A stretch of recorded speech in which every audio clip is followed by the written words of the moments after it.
the nation behind him, and he's got the skills, but sometimes it is different, isn't it? It's difficult to adapt to the pro code, and you know, you've got to have that bit of power, you've got to have that bit of spite. Often body shots are interesting, aren't they? Yeah, I mean, you know, amateur pedigree is a fantastic thing to have behind you. You know, generally Olympic gold medalists, you know, all the promoters are flocking to sign them because generally they're the ones that are going to go on and have good professional careers, but it's not an absolute given. And I think Ilusinov was someone that, you know, at 27 years old, slick southpaw, good skills, lacks power, lacks a bit of physical strength, and you're not too sure how far he's going to go. But you look at this guy Isov, and he looks like someone that, yeah, he's got a bit of spite, he carries power in his shots, and he's got a bit of aggression too, and has got great pedigree, but he's someone that you think will make the transition. Johnny, he's got 3 knockouts in his 4 wins already, so early signs of power. He's not got that monkey on his back to get knockouts right at the beginning. He's done it already. He's also the World Amateur Champion from 2017. He was a silver medalist in Rio. So pedigree, looks like he's made the transition well. Welcome to the big game. I wonder what he makes of all this setup here. That, you know, 3-4 days before a fight, he's having to do something like this in such an iconic place. I think he looks very comfortable, very relaxed, very happy. And now all of a sudden they're giving him a taste of stardom. You know, this young man, what, 25 years old? He's thinking, if there's going to be a time, it's got to be now. I've got to make sure I get everything right now. Nice, smooth movement in the ring. Warm himself up, get a bit of a sweat on. They'll probably not want to show anything that their opponent can benefit from. But you know what? For this, to start off with, it's just a good start. First man out. Yeah, what will he make of this? It's a long way from home, Bukhara in Uzbekistan. But you know, the Uzbek fighters have got plenty of experience. I also noticed, Porter, they've got plenty of confidence. Yeah, they do. I think a large amateur pedigree, a big amateur pedigree, gives you that confidence, that experience. Just having done it and having been successful at this thing will always give you that confidence, that experience. Obviously, they're passionate about it. Now moving into a professional boxing career after a successful amateur career, you know, you move into the pros with that excitement. You know, something new to look forward to. You know, you've dominated the amateurs, and this guy clearly has, being an amateur world champion and Olympic silver medalist. So I think this is almost like a new passion for him to get excited about. You know, the pro game, and he's got new goals, and he knows he can take his old accomplishments and supply them with a professional game, professional accomplishments. Matt, let's have a look. First impressions on the pads. He's sharp, isn't he? Yeah, he's sharp, and like I say, it carries. You can see he's strong. You can see he carries power. You can even hear. I know it's deceiving sometimes, but everyone looks sharp on the pads. But you can see he carries weight behind those punches. I remember I met up with him out in Las Vegas when Top Rank were looking to sign him, and you know, he's training now with out in California with Julio Diaz, and you know, he's definitely making good connections. They wouldn't be putting time and energy into him. They didn't think he'd go all the way. Well, he's with the world of boxing, isn't he? A stablemate of Alexander Povetkin, so that guaranteed him really a slot on the card. It's up to him now to show the world what he can do, even this early. And success breeds success.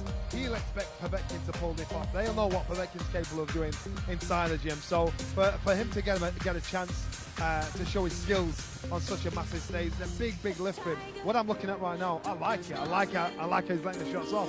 I like the power. I like the sound of the snaps when the shots land. I'm looking forward to seeing him. Yeah, no, me too. I've seen clips of him, but I haven't seen him in the flesh live, so I'm really looking forward to it. Seeing him, he's just touching the pads here. You know, all the hard work's done, just staying sharp, keeping his eye in. But I'm looking forward to seeing him on Saturday night.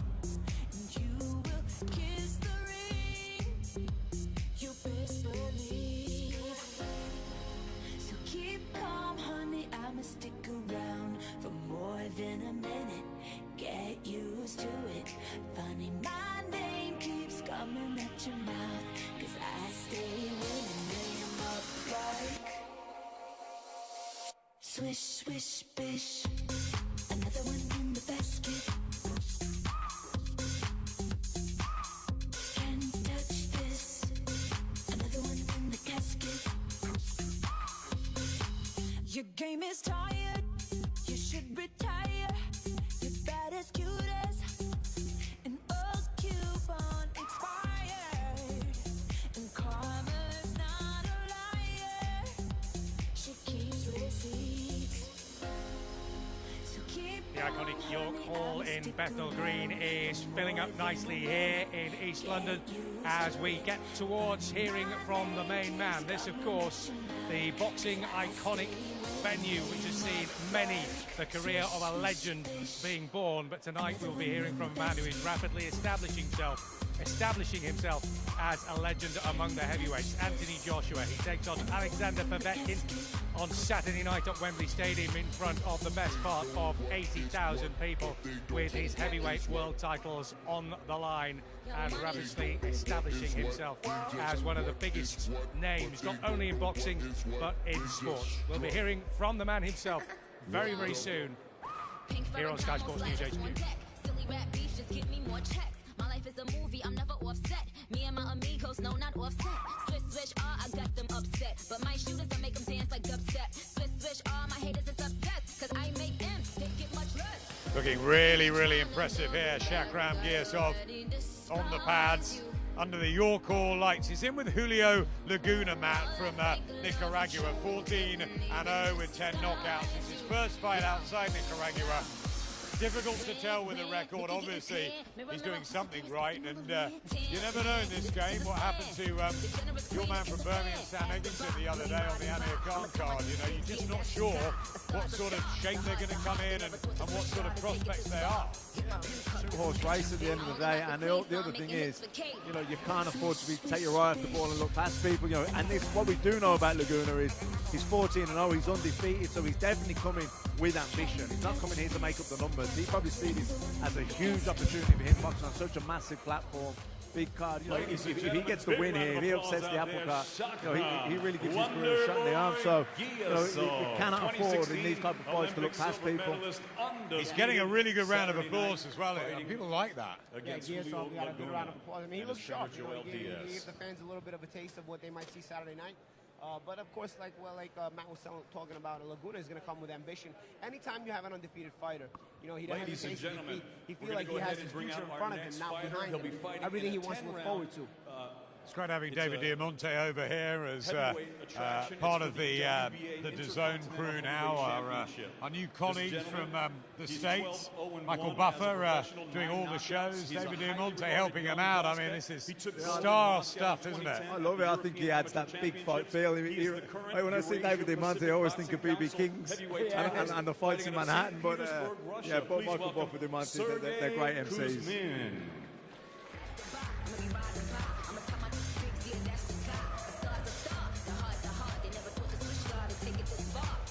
Well, here comes Sergei Kuzmin, and he is another undefeated hope from the, I suppose, the conveyor belt now that is Eastern Europe. 31 years of age, from the beautiful city of St. Petersburg in Russia. Again, part of the Povetkin team, a promotional stablemate, and carries some power. Yeah. A lot of these Eastern Europeans come with that kind of power. You know, he's got 9 KO wins in 12 wins, 9 of them by KO. And a lot of these Eastern Europeans come with that big power there. But they're not only coming with big power. A lot of times they come with that big mental discipline, tactical fighters. Well-schooled, generally well-schooled. Yeah, generally well-schooled, because, you know, the Eastern European school of boxing usually produces good talent and not just good punchers, but for the most part, a lot of them are big punchers. But we'll see as they step up the ladder. That's when you really see if the punchers are legit or not.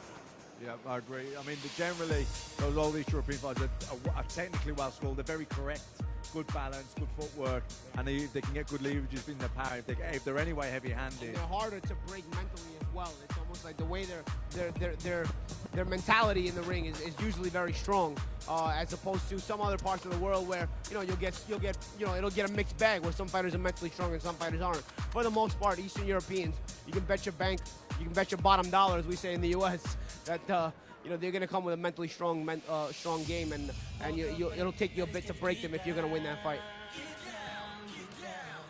He's a big guy, 6'4", reach of about 75.5, weighs normally around about the 18 stone mark, was almost 20 stone in his last fight. Sort of criticism, a little bit plodding, a little bit slow at times, but heavy-handed and very strong.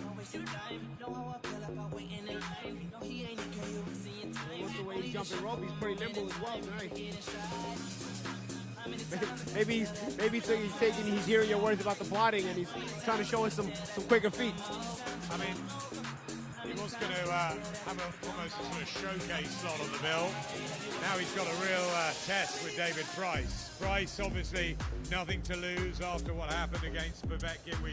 We all know his story. He's much loved amongst the British fight game, and you know, feeling that he's been unlucky. That obviously the chin, the defence, mentally, physically, he's let himself down at times. But he keeps coming, and there's a lot of positives to take out of what happened in Cardiff with Povetkin. I think the biggest problem with David Price is psychologically. You know what I mean? When he gets in there and coming in as the opponent or as the underdog, I think you actually get a good performance out of David Price because the pressure isn't on him. You know, if he comes in where he feels like he's got nothing to lose, he's a dangerous guy. I mean, he hits as hard as anyone out there. He's very dangerous. We know he has his fragilities, but he can seriously punch. He was doing well against Povetkin. I thought he was counting himself well. It's just with Price, he just that chin. He just when he gets touched, he's a little susceptible. He got himself hit with a big monster left hook, though, you know. But I thought he accounted himself well, and I thought he was doing well. It's just you hate to see him with the constant knockout losses. You know, you don't know where in the future that's gonna put his health in jeopardy or whatnot.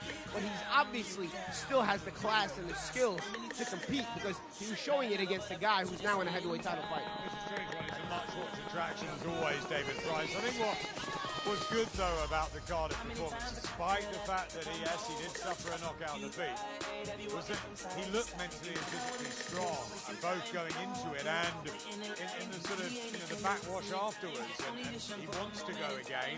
He feels that this is still his home and that he's got a chance of giving something to the game and making a name for himself still. And while he's got that ambition, you know, he's still very dangerous. Yeah, I mean, he lost the fight, obviously, on the night against Povetkin, but I think he would have took a lot of positives from the performance.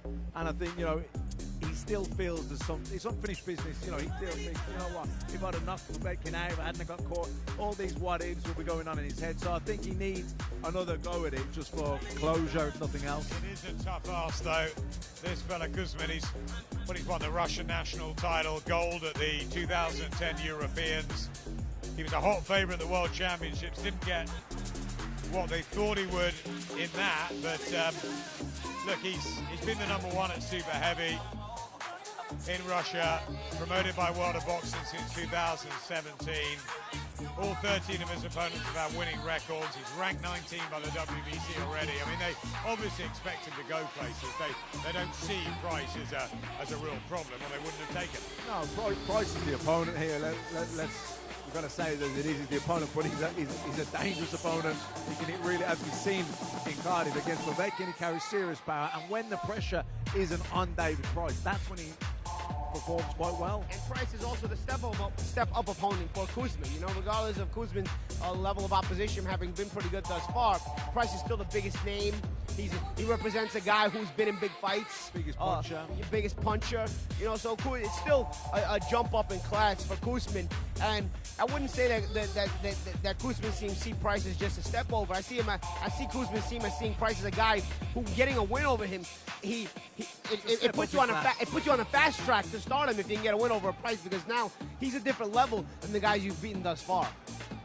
Yeah, definitely. It's a step up in class. You know, he's fought a lot of guys with winning records. But David Price is a big name. You know, he had those couple of losses against Tony Thompson. But up until that point, you know, there was talking about a fight with him and Fury. You know, he was really big. In these big fights. You know, exactly. He's been in the conversation for big fights. He's been in big fights. So this is a guy that Kuzmin has a chance to put on his record, on his resume, who will be a known guy. When people will look at Kuzmin's record, yeah, they'll see guys with pretty good records that he's beaten, but they won't see any recognizable names. Price represents a recognizable name, but when you have a look at Kuzmin's record on his resume, you say, oh, okay, he has a win over David Price if he gets it on Saturday night. Just having a look down at that resume now, he turned over in November 2014. Darnell Wilson, much travelled. Constantine Eric, we've seen over here before.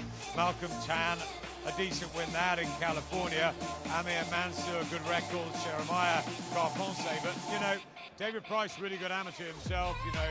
And I think that you're right, he will see this as a chance to sort of gate crash the party a bit and make a name for himself on what is a heavyweight night. Yeah, David Price will be the biggest name he's fought, and this is the biggest platform, biggest stage he's fought on. And if he does go out there and get the win and get the winning style, he'll see that as a real shot in the arm in his career. It really puts his name up there. He'll be getting talked about.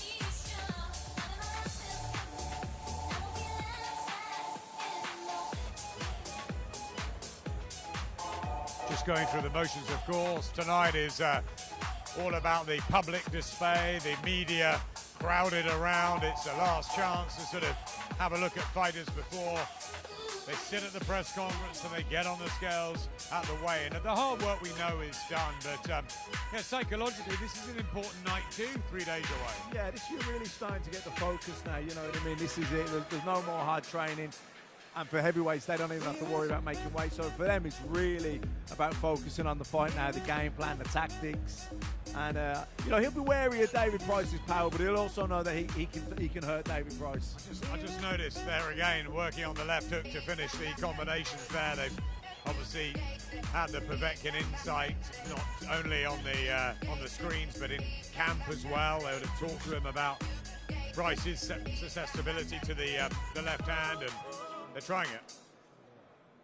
Yeah, and also the looping right hand over the top of the jab, because David Price is a little bit upright at times, you know, and it was the right hand that Povetkin caught him with first that, you know, started that initially hurt him. Yeah, the left hook was the shot that finished him, but that was almost like a free shot. It was the looping right hand over the top of the jab which did the damage.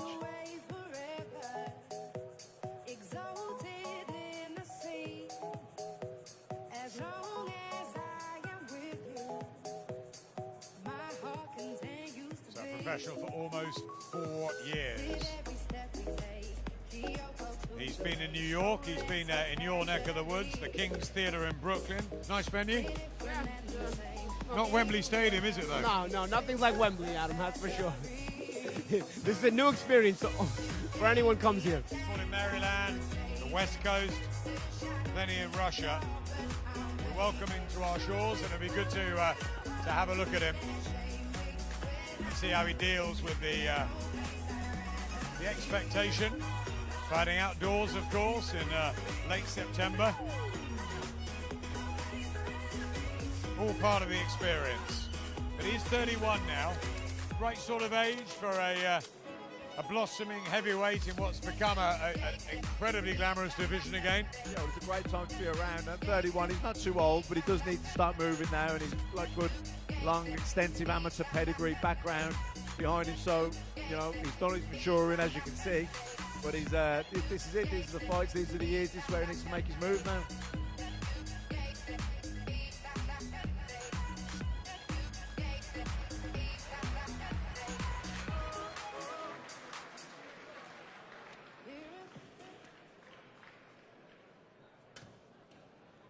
Ladies and gentlemen, get a nice round of applause out here. Undefeated Sergey Kuzmin. On Saturday night, 10 rounds, he'll be fighting David Price for the WBA Intercontinental Heavyweight Championship. Sergey Kuzmin, ladies and gentlemen.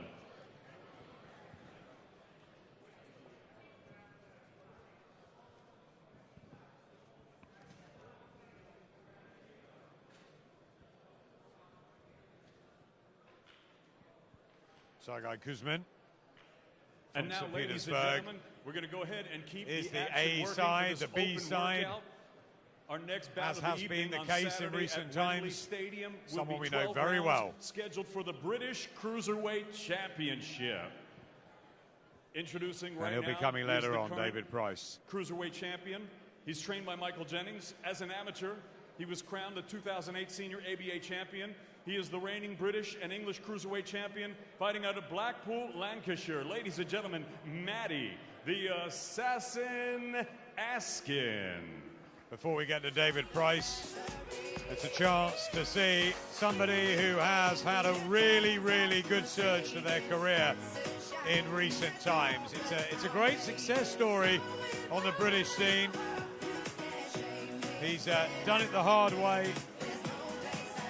Matty Askin is a proud warrior alongside our old friend Michael Jennings, former world title challenger, of course. Good fighter in his own right, becoming a great trainer too, Matt. He's got a really blossoming stable up there in Chorley, and this guy's he's a good tail, isn't he? And he's a proud guy, and he'll want to put on a great show at Wembley on Saturday night. British champion. I think he's a big step up for Lawrence Okolie, and you know, this could be fight of the night. It wouldn't shock me at all. I think Askin is coming here certainly not to make up the numbers. He's coming here to defend his title and believes in himself absolutely. And Michael Jennings, as you said, Adam, making a name for himself as a good coach, very skilled fighter himself when he was boxing. And yeah, they're here very much so to ruin the party for Lawrence Okolie. He's got a bit of a patchy record if you just look at it on paper. 23 wins in his 27 fights. You know, 3 defeats and the 1 draw, but you know, we've seen the likes of Michael Gomez from up those parts, you know, have those sort of couple of early defeats and then come on strong and have a wonderful sort of time of it. You know, even our own Tony Bellew having a couple of bumps on the road, and sometimes, you know, you need that, Matt, don't you, to really sort of dig down and work out why you're in the game, why you want it, and then the talent occasionally comes late too. He's 29 now and he's in the form of his life. Yeah, I mean, the ability's there, that, for sure. Sometimes you see that with fighters, maybe they're, you know, it's a young, when you're young, you're growing up and you're maturing, not just physically but mentally, and maybe you're not as dedicated or as focused as you should be. Maybe you jump from one trainer to another and you don't quite find your style, you're caught between little things, for whatever the reason. Sometimes you don't hit your best form till a little bit later on, and that seems to be the case here with Matty Askin.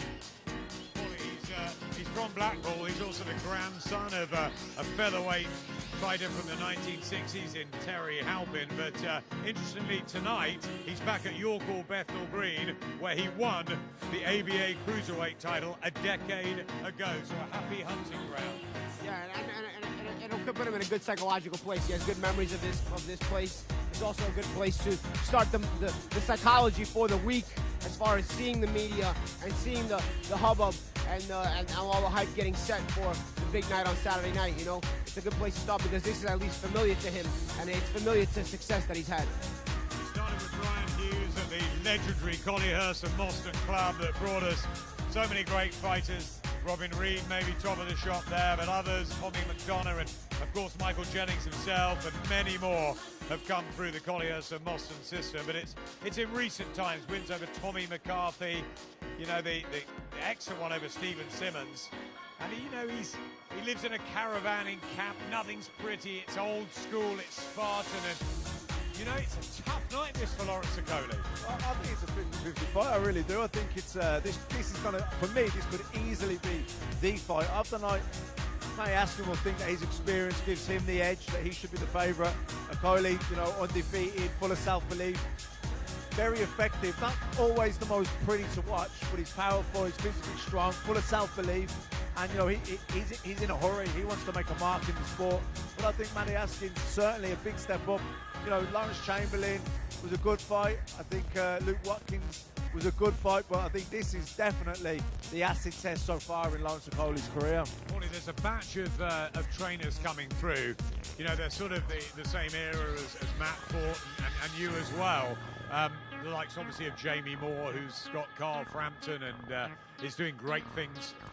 Rocky Fielding, what a fantastic win he had the other week, and Michael Jennings maybe slightly quieter, you know, going through it his own way, but there's really encouraging signs coming out of his stable, and it's fantastic to see these top fighters becoming trainers and looking after the young guys coming through. And absolutely, I think it shows that they were cerebral fighters in their own right during the time. They were good listeners during the time of their careers, because as you lose the old school trainers to old age and they pass away and whatnot, you know, there's a thing when boxing where people start to worry, oh, the old school methods will be thrown away. But I think a lot of these young fighters have the old school methods in mind, as a lot of these young trainers have the old school methods in mind, as well as these more modern methods as well. And I think these guys are having a good way of combining the two and really showing some good signs in working with these young fighters and these new prospects of the new generation.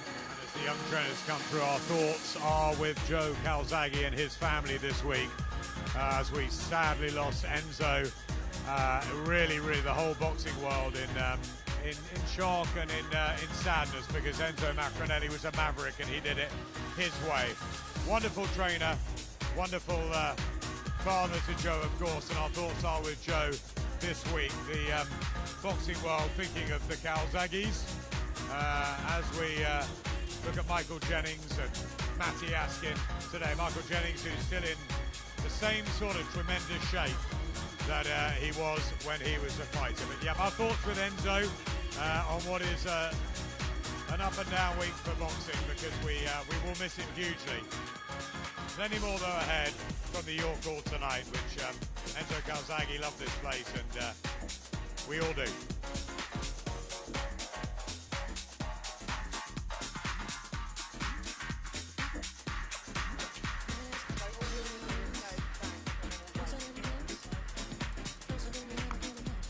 Ladies and gentlemen, let's get a nice round of applause out here. The British Cruiserweight Champion, Matty, the Assassin Askin.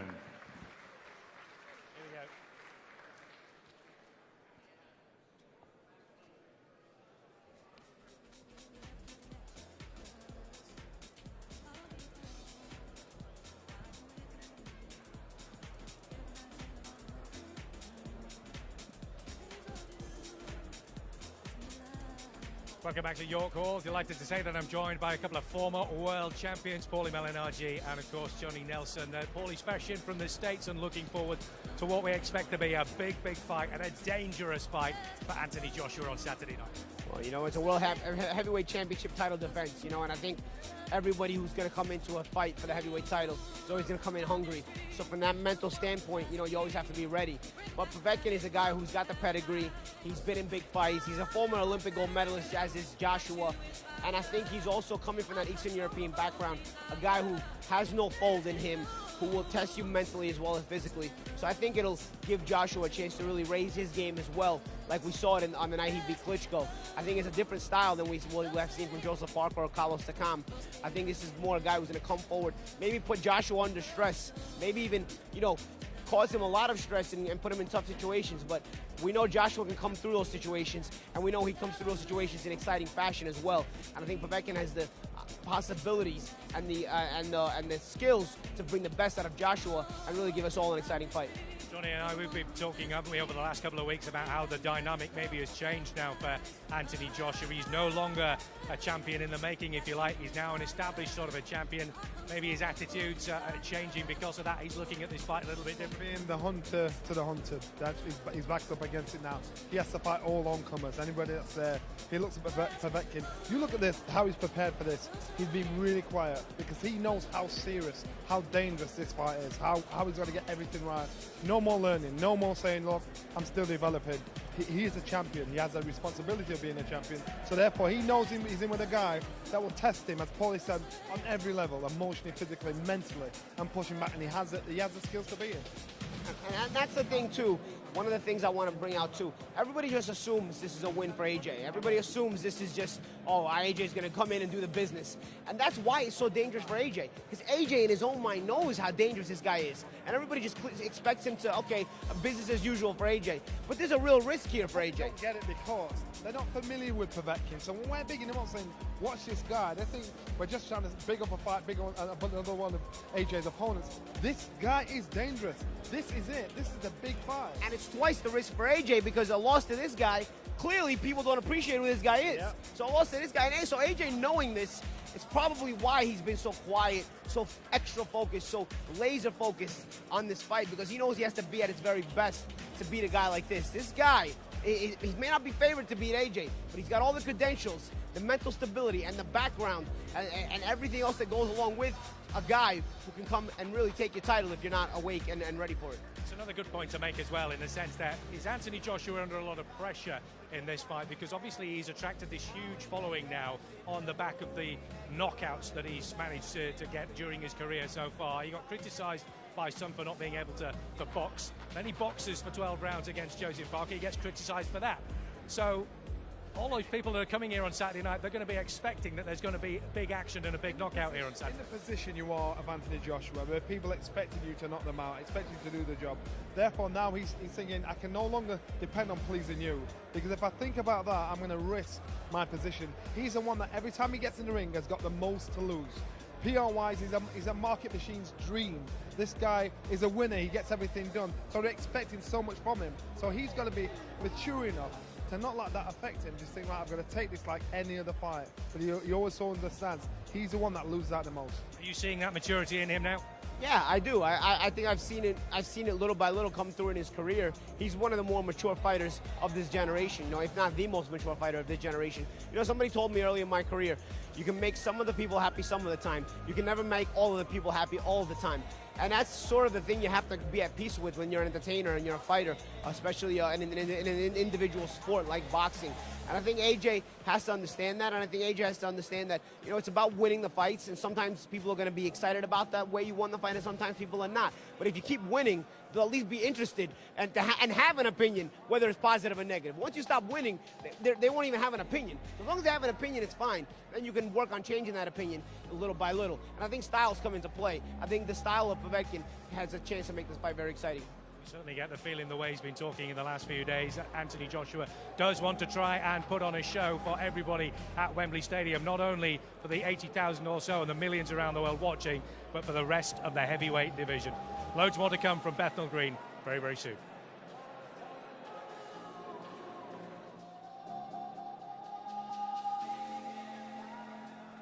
And now, ladies and gentlemen, please welcome to the ring the challenger. He's a member of the 2016 Rio Olympic team, former Commonwealth champion, and current WBA Continental Cruiserweight champion, the undefeated from Hackney, London, the Sauce, Lawrence Okolie.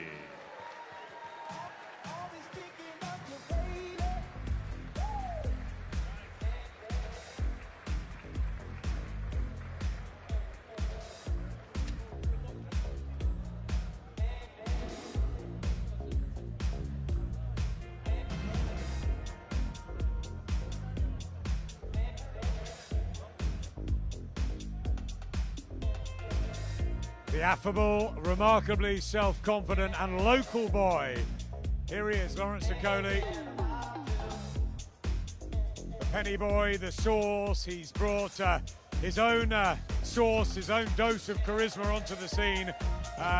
Really likeable outside the ring, really exciting inside it, and they're fast-tracking him.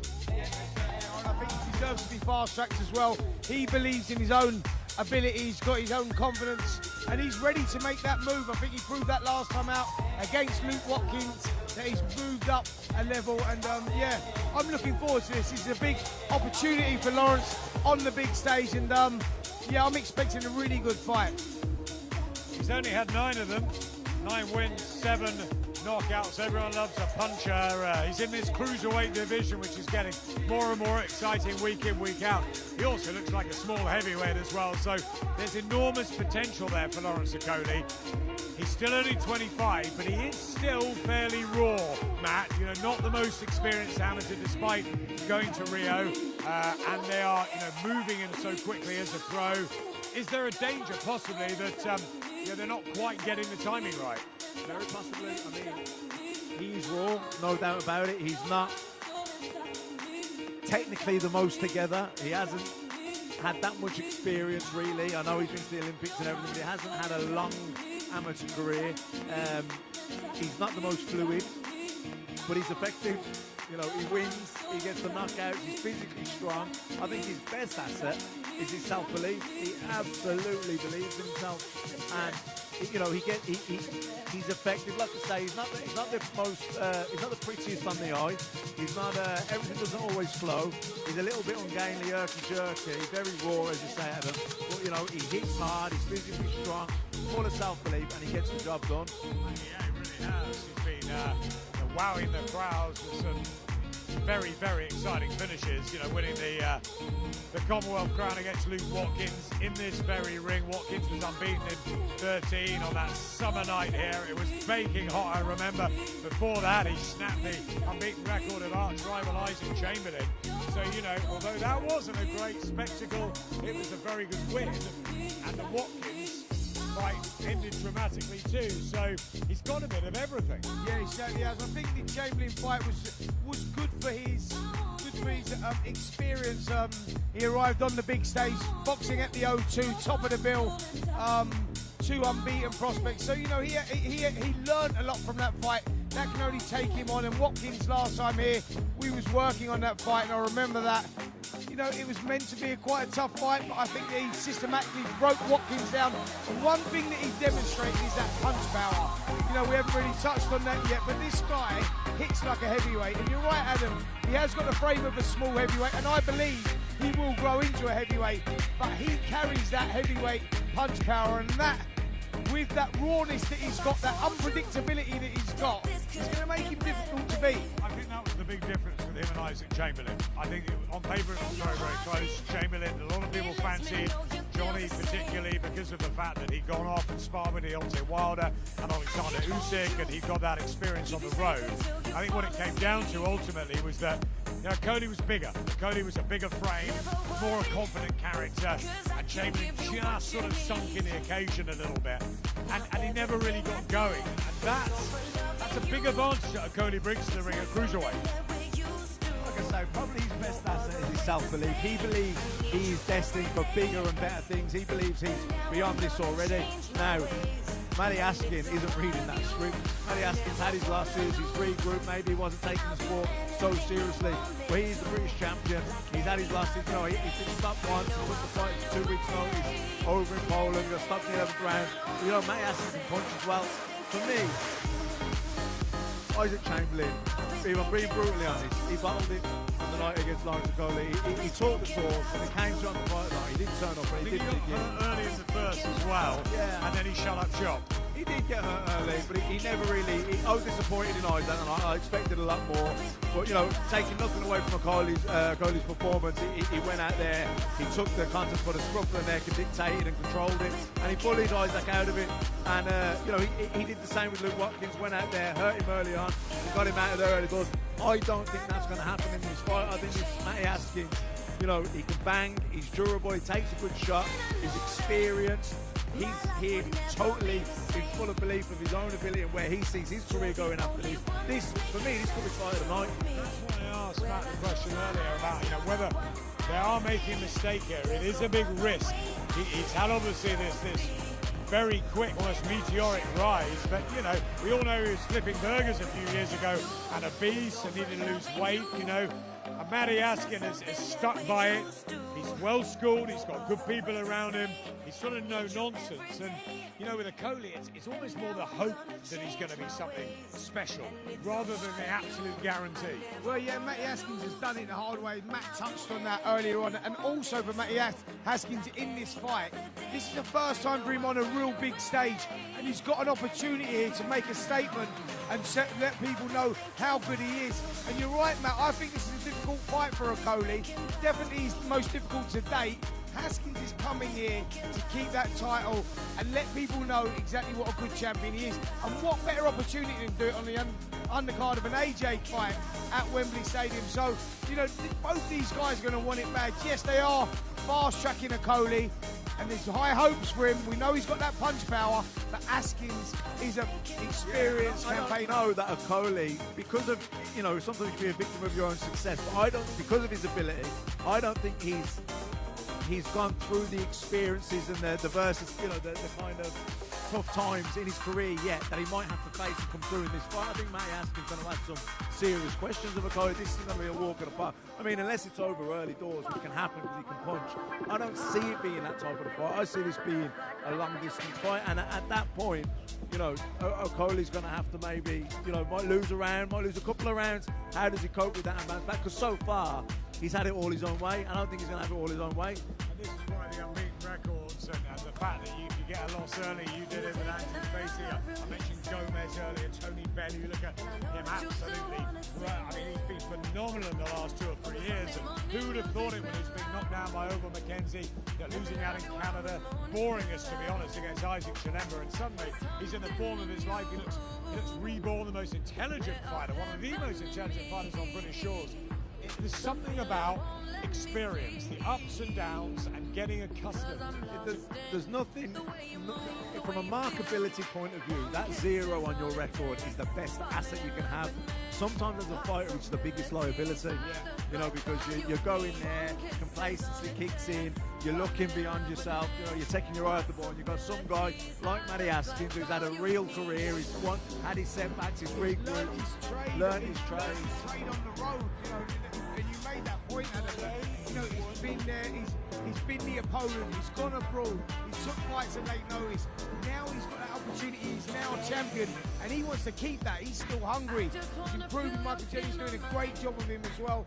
And you're right, he is one of probably the most unsung heroes out there at the moment, Askins. But I do like as well the attitude of Team Coley, because he's a breath of fresh air. Let's be honest on the scene.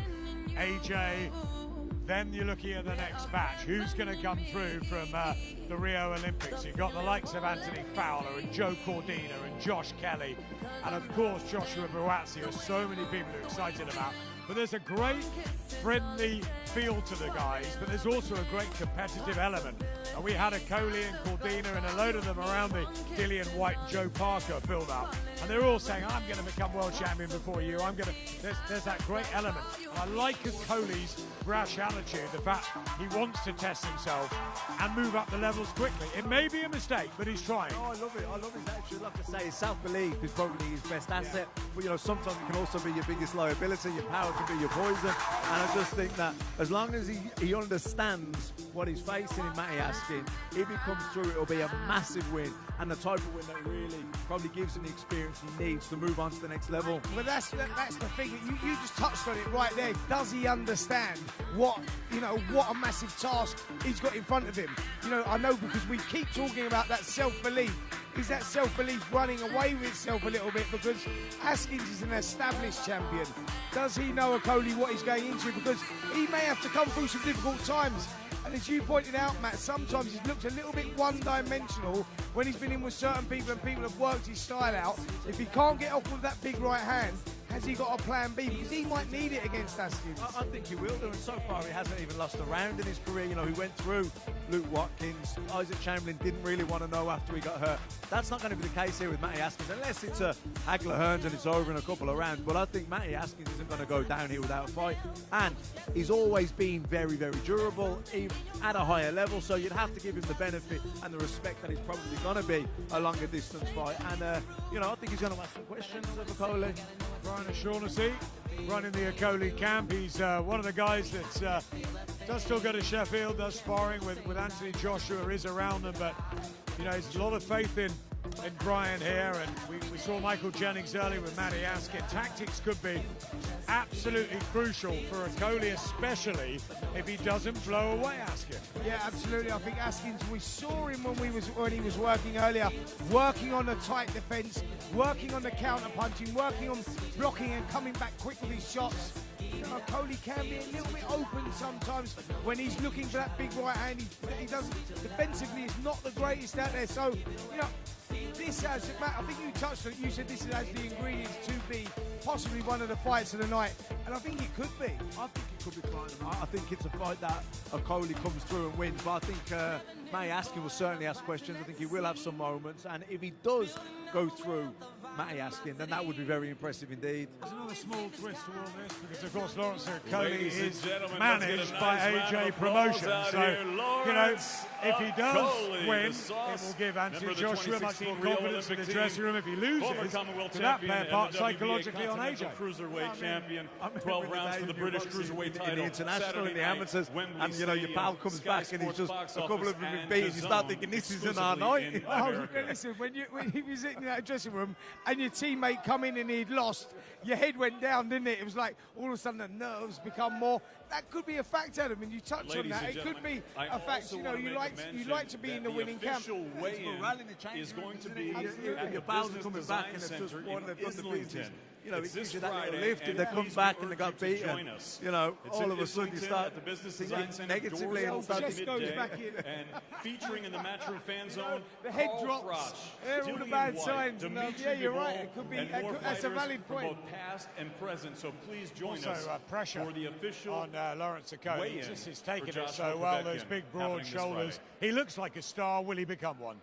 Well, he certainly believes so, and he's putting it out there, and he's putting his, you know, he's putting his body where his mouth is. He wants. And He's now, not ladies shying and away gentlemen, from we're gonna any keep it rolling. challenges. Our next fighter, He's he'll be stepping up. coming It's out. a He's fair play fighting to on him. Saturday night, a 12-round bout. It is the final eliminator for the WBC Lightweight Championship.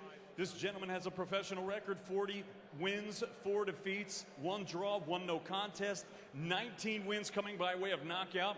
He's the former IBF Intercontinental, WBC Intercontinental, European Union and French lightweight champion. He's the current WBC silver lightweight titleist, fighting out of Paris, France. Ladies and gentlemen, this is a rematch of the 2015 bout that was fought at the O2. He won by split decision. Please welcome Ivan, the Lion Mendy. Welcome back to Bethnal Green. Stand by for what we expect to be a show stealer, because this man is in action on Saturday night. Lawrence Okoli taking on Matty Atkin for the British Cruiserweight title. First of all, how excited are you to be fighting at Wembley? Because last time, of course, you missed out, didn't you? Yeah, no, it's fantastic to have worked hard over the years to now have the guaranteed slot. And just the fact that here, this is where our bots last, to say that this is just where the public workout's going to be, it shows how massive the occasion is, so I'm really looking forward to it. Matty Atkin, a serious prospect, is a bit more experienced than you. Just how difficult a fight is this going to be? Matty Atkin is now 29, been pro for over 9, coming up to 10 years, so he's no longer a prospect, he's a champion. So now I have to deal with fighting a seasoned champion and learn how to take a belt from a champion, so that when I push on to the next level, I've got that experience. Having said that, though, you've done a fantastic job so far yourself, haven't you? How happy are you with the way you're developing as a professional?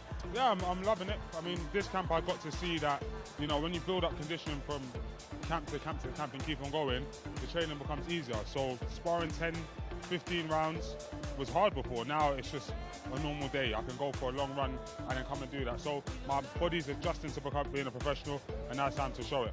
And in terms of your power, that seems to be developing as well. We know you've always had a big shot. Yeah. It just seems to be getting bigger and bigger. Yeah, absolutely, and now I'm learning to punch hard with different shots. So I used to have just a good straight backhand.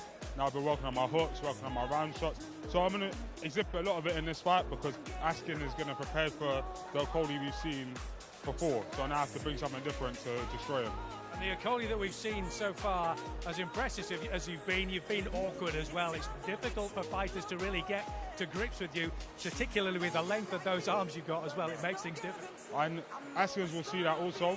It's not just the range of my arms, because there's a lot of tall fighters with long arms, but it's the way that I punch. So I punch very hard at very good times. So it throws my opponents off. I'll be looking to that to Askins and go away with the title. This fight is not really about me versus Askins, it's about me and my journey.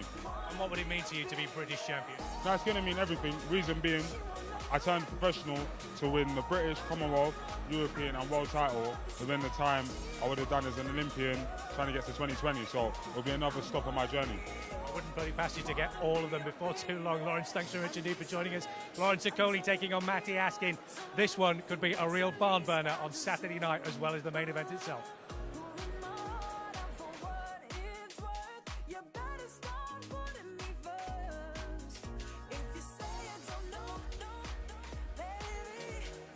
Lawrence Okoli, fantastic to see you. You haven't had to come far tonight, and you got a great reception, but of course this is a massive, massive opportunity for you on another big night, another huge stage. Everything going swimmingly so far, but is this going a little bit too deep? No, definitely not. I feel like Askins is a good champion, but I have a lot of attributes over him, which I'm going to use on the night. Not just range and power, but athleticism, fitness, stamina, and savagery. So I look forward to it. Despite the appearance of Rio, it was a fairly short amateur career, and you're being fast-tracked as a professional. The big height fight with Isaac Chamberlain, which you got through, the win here against Luke Watkins. Do you think this one with Matty Askin, as experienced as he is, has come at the right time for you. Yeah, definitely. I mean, this is not a fight that was forced on me. It's a fight that I looked for. So I want step ups. I could have gone for easier fights, but I want to fight against champions who are training for me so that I have to bring more out of myself. And I feel like fight after fight, I'm continuing to do that. So I'm just going to continue to do that and deal with Askins accordingly. Do you admire that attitude, Matt? Yeah, I mean, I think this is a big step up from the last two. I think you blew Luke Watkins away. I think Isaac Chamberlain, you hurt him early on in the fight. After that, he didn't really want to know you were completely on top. But I think that Matty Askin's experience could give you problems if you go into the second half of the fight. What have you done in preparation in camp to that? Obviously, the later rounds you prepared? No, obviously, yeah. I've been training consistently for years now.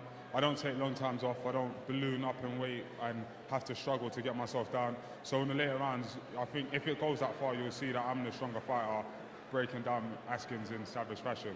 What have you? Are there any key areas that you look weaknesses that you see in Matty Askin that you think you can exploit?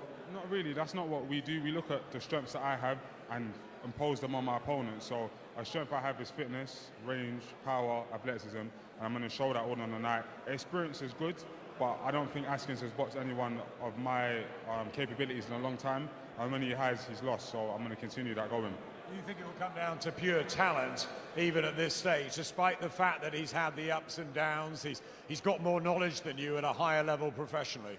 I feel like, to be fair, anyone that Askins has beat already, I would have beaten them already. So for me, the experience he's got is not anything that I couldn't already do.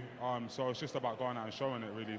Because I can sit here and talk about the fights he's won, the fights he's lost, but ultimately we're fighting on Saturday in front of 70, 80,000 people, and we're going to see. You brought the charisma to the scene. You brought the knockouts as well. Is another one coming our way on Saturday night? Yeah, I believe so. I believe it might not be an early stoppage because I've got a set idea of what I want to do to him. I want to show every fight something different. So with Chamberlain, I had to show, fighting ugly. With Watkins, I had to show maintaining distance and power. With this one, I'm going to show something a little bit different, but I think everyone's going to enjoy it. Before I let you go, I've got to ask you about the main event. You've, of course, know Anthony Joshua well. You've sparred with him. You're part of the management group as well. How hard do you see this test against the mandatory that is Alexander Povetkin? I mean, I feel boxing at the world-class level, when you're talking about number 1 versus number 3, number 4, it's always going to be hard, competitive fights because they're the best in the world, so there's no easy fights. But I do believe that AJ is going to win by stoppage because of what I've seen of him in training. But you never know what Povetkin and his team's going to come with, so I'm looking forward to it. Fingers crossed for the double for you guys Saturday night, then. Absolutely, absolutely. And then the train keeps going. Great stuff, Lawrence. See you at the press conference tomorrow.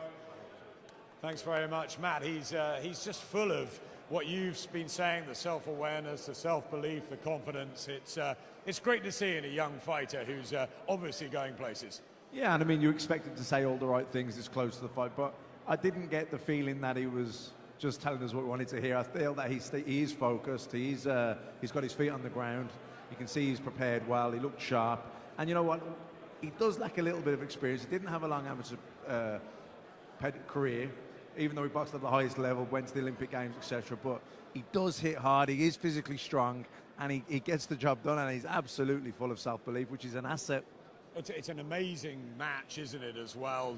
Maybe a little bit tradey at times for the casual AJ fan, but if you're going to put it on, a Matty Askin, Lawrence Okoli, it would sort of top a Sky Sports night. It's a great one for fight fans really to get involved in. Great fight fans. It's a little bit tradey, but some of those tradey fights have given us the best fights over the years. Michael Gomez, Alex Arthur, myself and Jamie Moore. These are fights that probably you wouldn't match these two together, but because there's a mandatory situation for the British title, you get two fighters that are still, some of them are at their peak. Sometimes both are still getting better, still improving, and Okoli's certainly going to have hopefully bigger and better nights ahead of him. But Matty Askin's in his prime. He sees this as, if he can beat Okoli on this kind of a stage, then it's a massive. It does his career a lot of good. Let's finish this fight by saying, is there a danger that Matty Askin freezes on the big stage of Wembley Stadium? And is there also, on the flip side, a danger that Lawrence Okoli is just biting off a little bit more than he can chew at this stage based on the experience he's had? Well, it's interesting they make that point because Okoli has more experience on the big stage, even though he doesn't have the experience in the ring in his professional career. So that is an interesting dynamic. But I don't expect Matty Askin to, to freeze. I think it's a huge opportunity. If anything, I think he'll raise his game. And but I also think that Coley will raise his game when he has to as well. Commonwealth and British heavyweight a massive champion, opportunity for a big Liverpudlian, and he is much loved. Matt and I have seen David Price, the good in the ring, the unlucky, and of course the bad defeats too. He's a massive red, so he's always going to be a good man on my radar. He'll be hoping that some of that fantastic start to the Liverpool season will rub off on him here in this really must-win fight now for Price. He came back against Povetkin as the big underdog. He said he was going to give it everything. He did, but he did also lose, and he lost dramatically. Now he's the B-side again, but he needs a win, doesn't he, Matt? He does need a win, and you know what? I think he performs better when he is the B-side. I don't think he can handle the pressure. When the pressure's on him, psychologically, he can fall apart. But you know, Povetkin, he went in a huge underdog, rocked Povetkin, shook him badly, boxed well in that fight, but ultimately, like you say, got knocked out quite badly. You know, if he was to get knocked out badly here again on Saturday night, you'd have to say that would be the end of his career. But you know what? He's a big puncher, and you just never know. Johnny, one of the nicest guys you'll meet in boxing, David Price. But nice guys don't always come through. He's 35. He's giant, we know, at 6'8", and he's got that punch power. And you know, the amateur skills are still there with him. But 5 defeats and 5 by knockout. He's got to be hoping that this one, obviously, A, goes his way, and B, if he is to lose, maybe he loses on points this time, because I think another dramatic knockout defeat. I agree with Matt. I think he's got to be staring at retirement in the face. You know what makes me smile, that David Price has been written off left, right and centre because of what you've just mentioned. Now, I think David Price, we all said he needed that something to make him understand, you know what, you have the talent, you have the ability, you just need the belief in yourself. I think when he came out and boxed for Povetkin last time, he thought, yes, you know what, it's all clicked in together. But unfortunately, he came in with a man at that stage in his career that was good enough to get a shot off, and he did so well. David Price, believe me, I believe this man will get himself into a position to box for some sort of title again. Do not write him off, because there's no fighter that has been through the things that he has been through in his career. It would be an amazing story, and I think there's a lot of the British public that would love to see that happen. But you also have to be realistic. Has he got the mental and physical tools to be able to deal with the world heavyweight division as it is now? Adam, I think he has now. You know, some kids, I remember when we was younger, now people like Princess and Mohammed, Ryan Knowles, at 17, 18 years old, these boys were men in the ring when the bell went. I didn't mature until I got to my late 20s. David Price, he's just matured now, but he's had to pay the hard price. You didn't have 5 knockout defeats on the record. No, I didn't, but he had to pay losses, but do you know how hard it is as a fighter to come back from 5 knockouts? Listen, do you know how hard it is I to totally get in the agree ring? with you, Johnny, and I have nothing but respect for David Price. And listen, I think the 3 of us here would be absolutely delighted to see him in a position to fight for the world heavyweight title. And what I really liked last time, Matt, was that he looked mentally and physically strong. And even though he didn't get the result, he felt to me a different fighter. And I think it sort of upsets me that it didn't happen 3 or 4 years ago, but it's happened now. And as Johnny's saying, there is an opportunity, there's a chance, and there's a place for him on this stage. And if he does pull off the win against, albeit a decent unbeaten heavyweight, but not a world beater, then maybe. Yeah, maybe, but I think, you know, we can't brush over the fact that he is a bit suspect around the chin. He's been hurt even before it all went wrong in his professional career. He was down in the amateurs several times, so he is fragile around the chin. And now, because he's been knocked out quite badly, well, not quite badly, very badly several times, he's got a real psychological issue now. And I'd be surprised if he was to come back and fight for a world title. I would be absolutely over the moon if he did, like I think everyone else would. In boxing here in England, in Britain, but I don't. I thought the Povetkin performance was really good. I thought he really stepped up to the plate. He hurt him, and I would have liked to have seen him go out on that note. But you know, here he is. He's in with a prospect. You know, he's the opponent here. Let's not beat around him.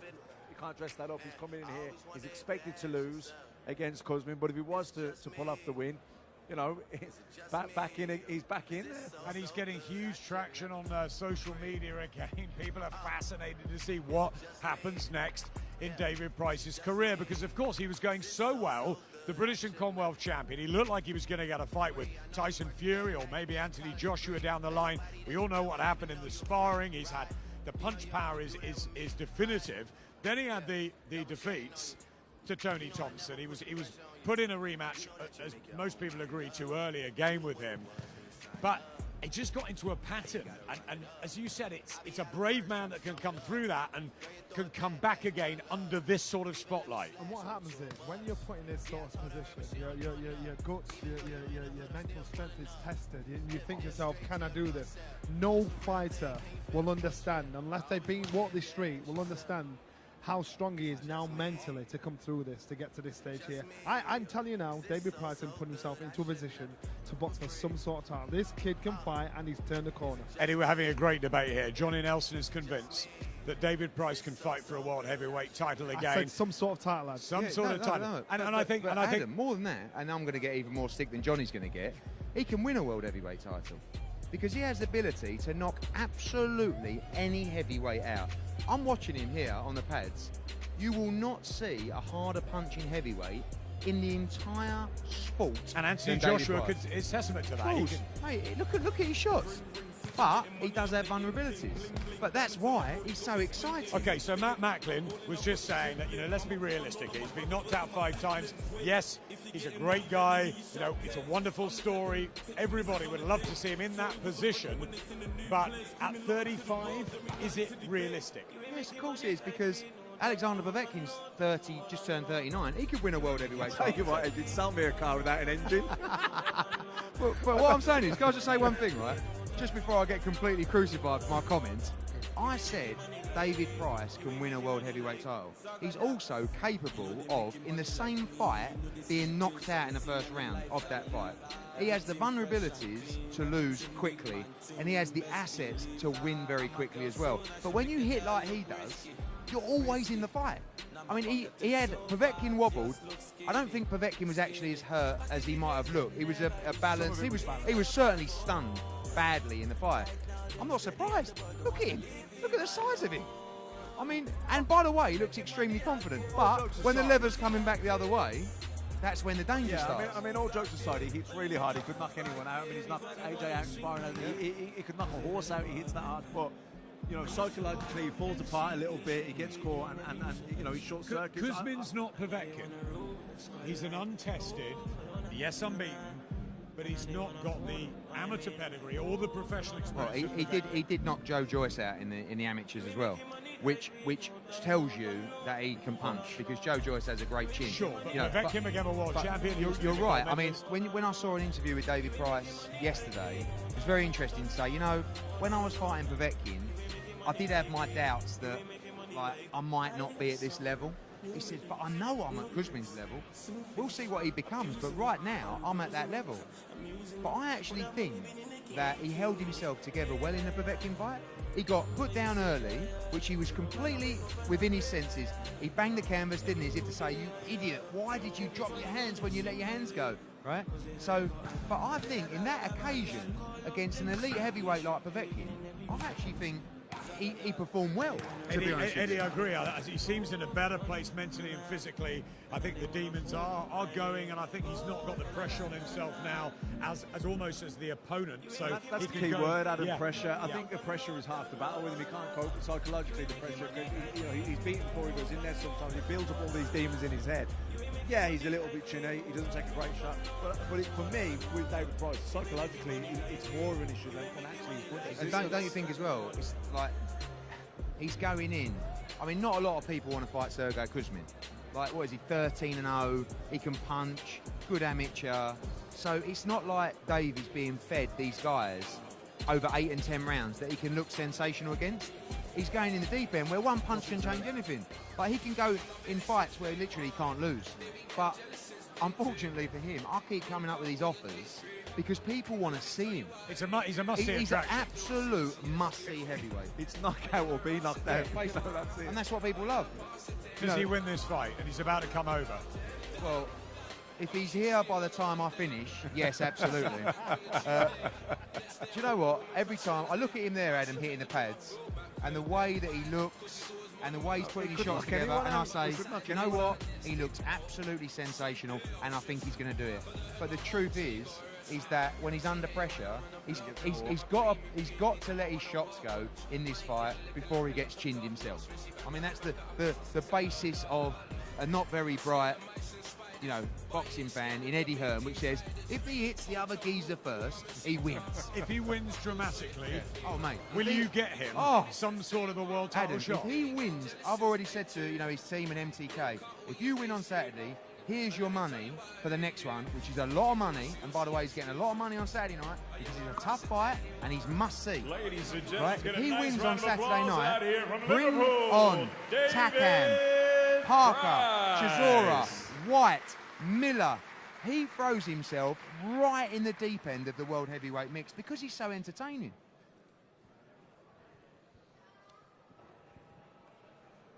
Ladies and gentlemen, the action continues for Saturday night's big night of fights at Wembley Stadium.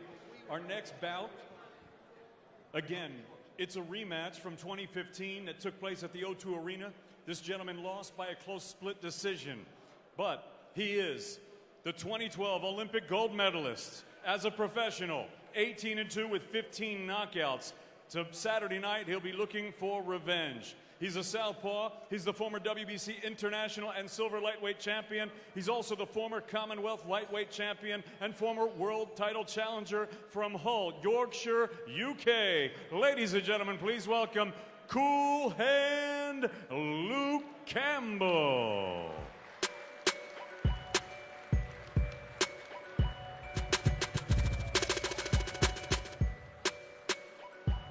Meanwhile, backstage, there is an arrival. AJ Anthony Joshua has pulled up at the York Hall Bethnal Green.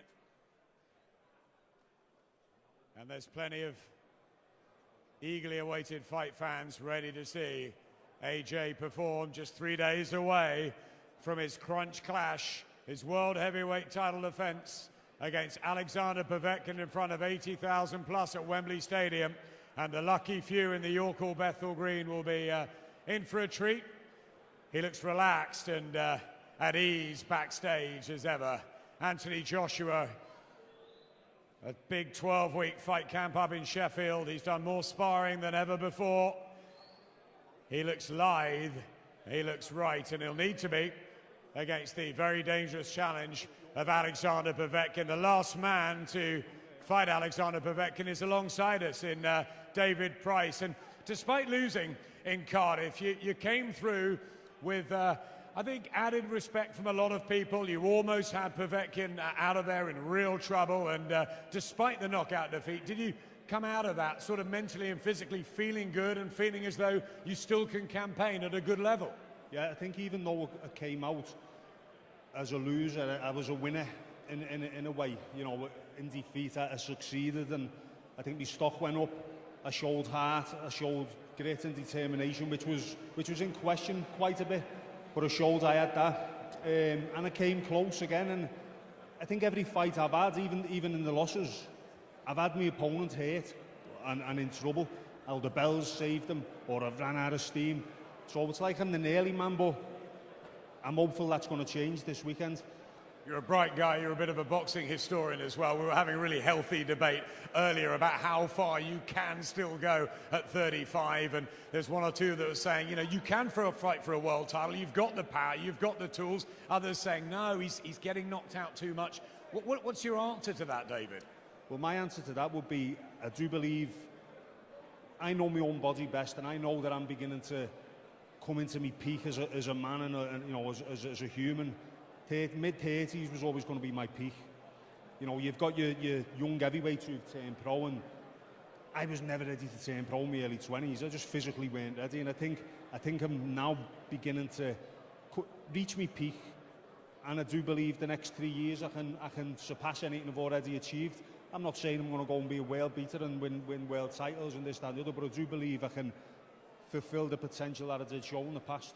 You're not getting it easy now. Alexander Povetkin, former Olympic gold medalist, former world champion, of course, in Cardiff. You came in as the B-side. You come in again against Sergei Kuzmin. Is that to your advantage, though, that the pressure's really not on the shoulders, and maybe early on in your career it all was? It always was.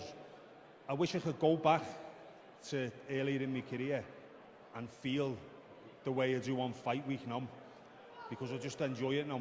You know, and it might be because I'm coming into the twilight years, but I'm enjoying, savouring every moment of the build-up, because I'll miss it when it's gone.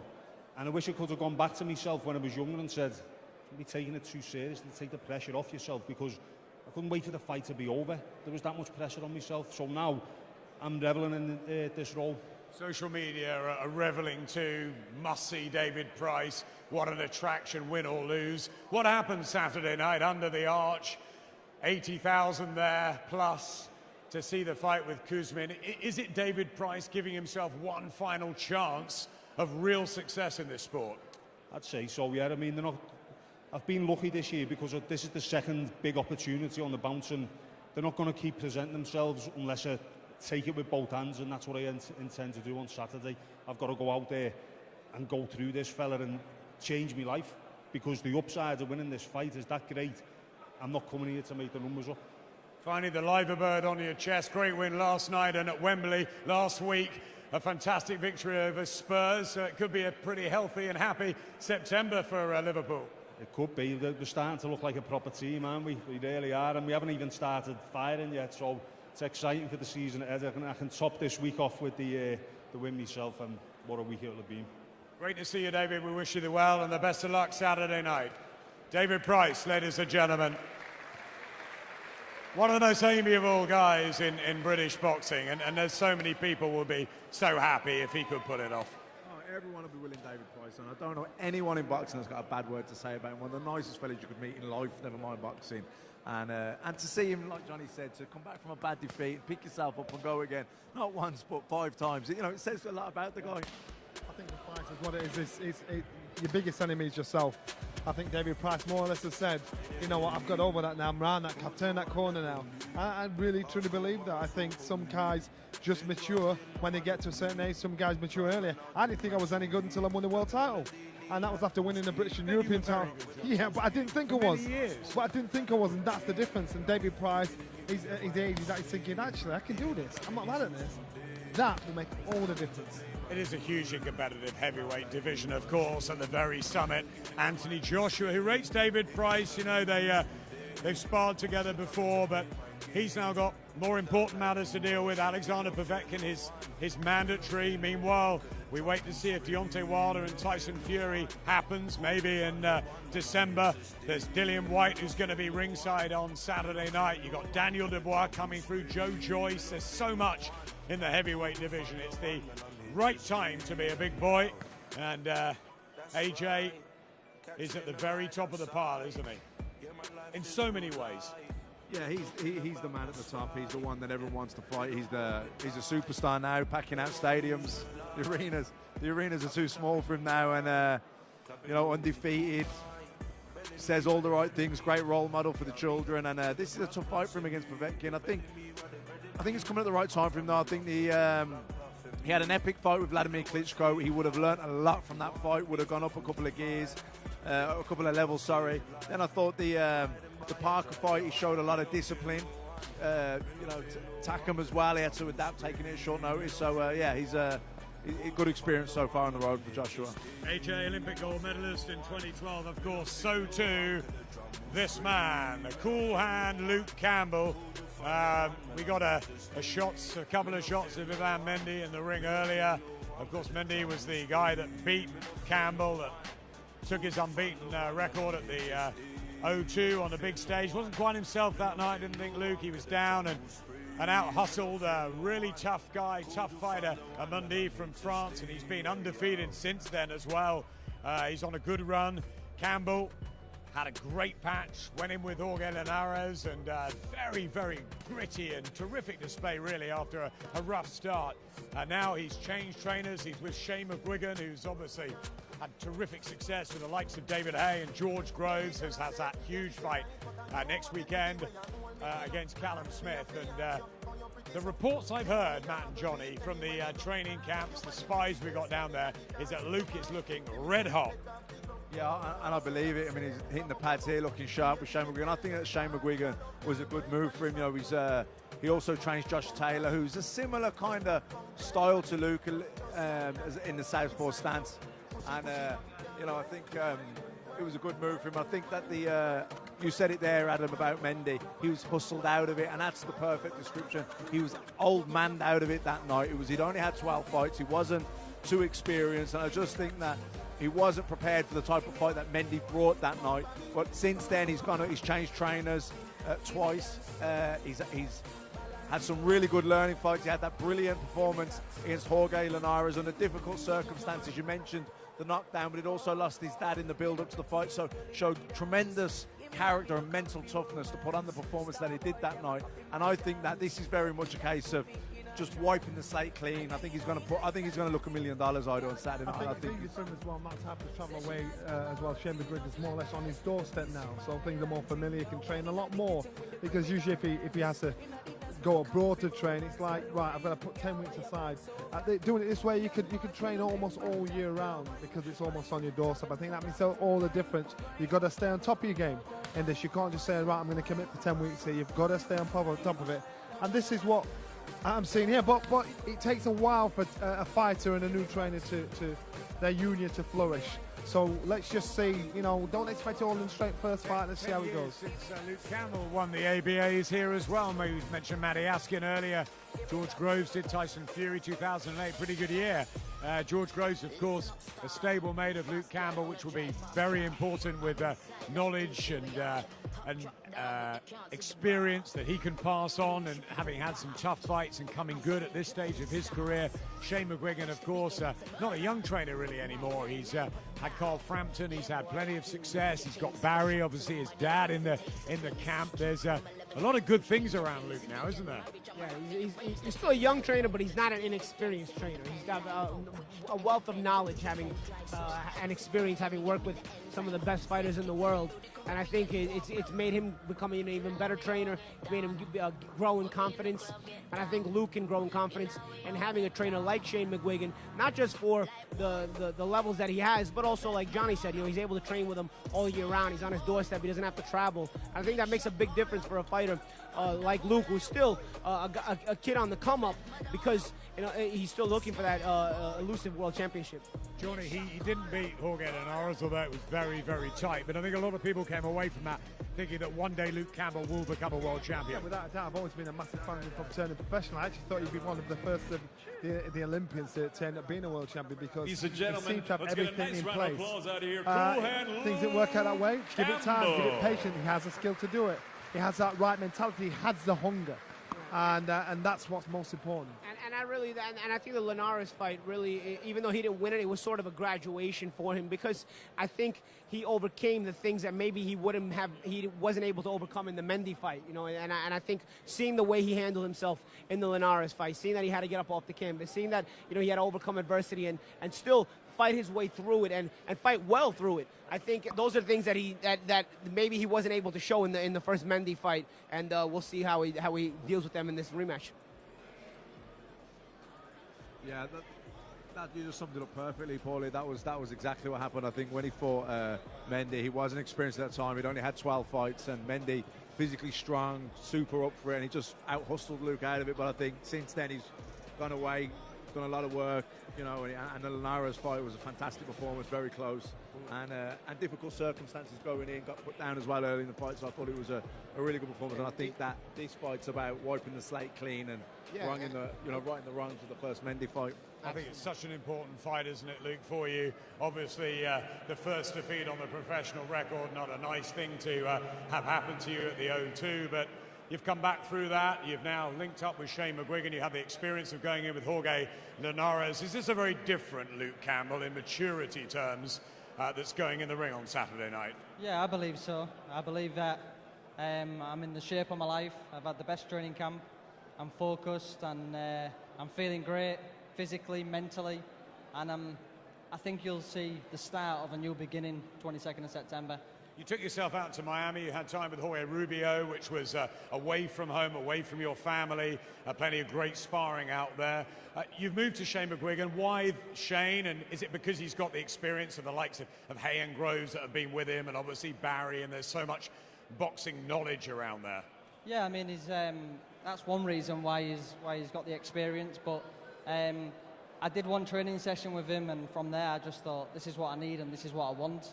And ever since, we've had a fantastic connection, great relationship, and I feel as though Shane's style in coaching is suiting me down to the ground, and I'm feeling great. I'm doing things I've never done before, and he's getting the best out of me. A real chemistry. Yeah, real chemistry, in and out the gym, and I'm excited for Saturday. Let's get to the fight. Monday's tough, and he showed last time he could out-hustle you, he had you down, and you never really recovered from that, or certainly didn't feel yourself, it didn't look like to us in there. What is going to be different on Saturday night? Is it just wiping the slate clean and tactics and everything start again? Yeah, it's actually going out there and being the best I can be, and I believe if I do that, I'll win the fight. And it's a final eliminator. He's ranked number 1 in the WBC, I'm ranked number 2, so it's all to play for. As you might know, I had a few trainers in my career, and sometimes when you're looking at a trainer, I think, who else does he train? And I was looking at you, and I was looking at Shane McGuigan, and I was thinking about Josh Taylor, and I was thinking, he was a similar style to you, and is that something that kind of swayed your decision to go with Shane McGuigan? I mean, it's probably one of the decision. There was many reasons why I went with him, and that's probably one out of a good bunch of reasons. But like I say, I think our chemistry, our connection, and the way he's coaching me, I've never been in a better place. Vital fight for you Saturday night. What's going to happen under the arch in the huge stadium, 80,000 plus there? Are you excited by that, or are you nervous? No, it sounds great. More than merry for me, and I've got a great opportunity here. I'm chief support, and Joshua probably puts the biggest shows on in the world, and it's a fantastic opportunity for me to go on there and showcase what I've got. You both won gold medals in London 2012. Are you both going to have terrific successes Saturday night? And prediction on your fight and also on Anthony's? Yeah, I believe it's 2 UK wins for sure. No doubts. No doubts. Luke Campbell, cool hand Luke, ready for action on Saturday night in a crunch rematch with Ivan Mendy. Thanks, Luke. We'll see him at the press conference tomorrow. Paulie, he is cool, isn't he? And he seems to have gone through a lot. He's got that baby face, but he's wiser now, isn't he? And he seems in the right place. Yeah, he's been through the rough part of the professional boxing career. He found out that it's not all fun and games all the time. You come out as an Olympic gold medalist, and everything is going your way, and everybody it's so much press behind you and so much fun things behind you, and then all of a sudden you take that first loss and you realize, wow, this professional game is a bit tougher than I realized. And he's had to overcome a lot. He's had the world championship with Linares, so close to when his father passed away. So much to overcome, all in a short amount of time. And although he didn't win the world championship, I think that was a turning point for Luke. I think he showed that he can handle the pressure in tough moments, and I think maybe for the future that can be something that he can take into account. Matt, some people were saying after the first Mendy defeat that, is he too much of an amateur? That style, that sort of wonderful hand speed and the foot movement, but has he got the sort of, the strength to deal with the top-level professionals? But we learned a bit from the Linares fight, didn't we? And I think now if he's got that connection with Shane McGuigan, it might be a totally different story on Saturday. Yeah, I think the Mendy fight was just a bad style at a vulnerable stage in his career when he was 12-0. He had everything his own way.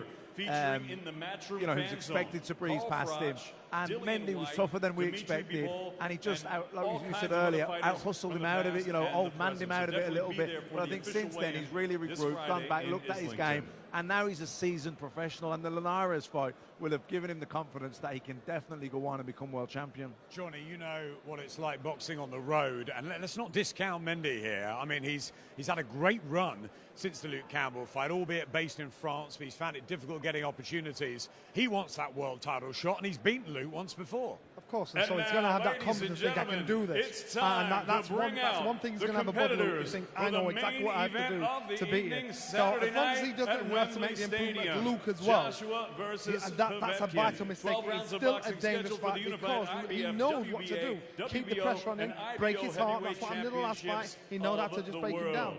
Introducing first the experience hurt Luke in the first fight. Okay, one of the biggest differences from the amateurs to the pros, and now they've changed a lot of rules in the amateurs, so I don't even know how much is applied. But especially the old amateur style to the pros, no matter how much experience you had in the amateurs, one thing you did not see is those drag-out physical kind of fights. You did not see them. You saw a lot in the amateurs that would prepare you for the pros. But one of the biggest differences, if not the main difference, is the physical drag-out kind of guy. Look at Vasily Lomachenko. He lost to Orlando Salido despite all that experience. It's because you don't see that kind of fighter. Those are the kind of fighters you want to get to last. Because of that, Mendy was a bad style at that stage of Luke's career. That's what I was leading. The word Guys, you're going to be debating all night on this, but we've got to turn our attention to this man. He's getting booed, but he won't be worried about that. Alexander Povetkin, the former world champion. Wonderful amateur once upon a time. He's only ever been beaten once. That's when he went the distance to a Pete Vladimir Klitschko. He pulled himself up off the canvas 4 times. Since then, he's been on a trail of destruction. Yes, there's been the controversy about the failed drugs test, but he's been tested for this one. He's clean, and he's got a chance at 39 to rip up the script here and cause a sensational, what would be a big upset Saturday night, Paulie. Yeah, and this guy's always all business. This guy's in the typical Eastern European fashion, very emotionless, always very technical. He's a physical guy. He's looking to break you mentally in any way he can. You know, Eastern Euros are probably some of the most mentally strong fighters on the planet. It's one thing you can bet your bottom dollar on when you get in there is they will not go away very easily. And so he's going to make Joshua work for this.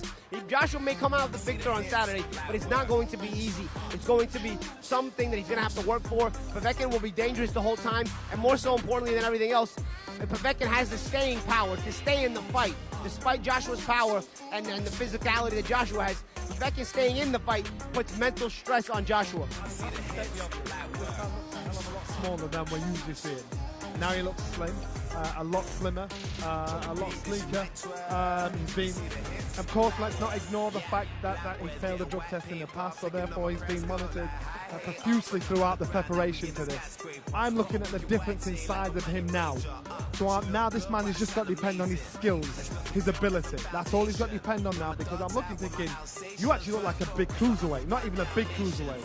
And so nice about Belly. He's got a good strong back, legs look skinny, looks slim in the waist, but he just doesn't look as big as what he usually does. Against that, his weight's been pretty consistent though over the course of his career. His lightest at 15.9 and his heaviest at 16.8, whereas as Joshua we know has fluctuated more. I think from 16.5 way up to just over 18 stone. So he's normally about this size. And yes, he might be slightly lighter in frame, but I do know from the people we've had out in Russia that the camp has gone extremely well, that he's absolutely ready to go. He's been sparring the likes of Daniel Dubois, and you know what? I think he feels that Joshua's got a lot of weaknesses if he can take the fight to him. Look at how he's built. He looks like he's built for pace. Looks like he's built for speed. That's why he looks, because he looks a lot slimmer. He has the power. Look at his upper back. Look at his body. Look at his arms. Look at how he's trying to roll the shots in. He's got to stick to Anthony Joshua's chest, and that's why I reckon he's going to try. He's going to try and gas Anthony Joshua, then put him under pressure. He can fight. He can fight heavyweight comfortably. He can box. We've seen that in the amateurs through to the pros. So therefore, this is going to be a tester on every level for AJ, and for this man too, because now he knows he's got to depend on raw ability. To him on the pads. See if we can get a feel of the power of the punches of Ivan Karpa, who we remember as a fighter coming over to the UK. They've had a successful partnership. Let's have a listen, guys.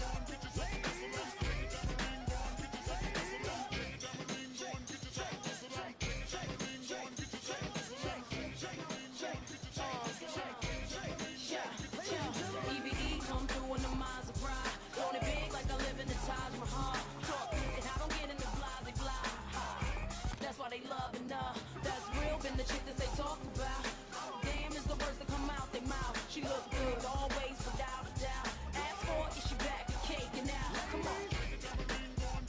I mean, he's slipping and he's sliding and he's rolling under the pads, which, you know, is something he's going to have to do. He's not giving anything away here, is he?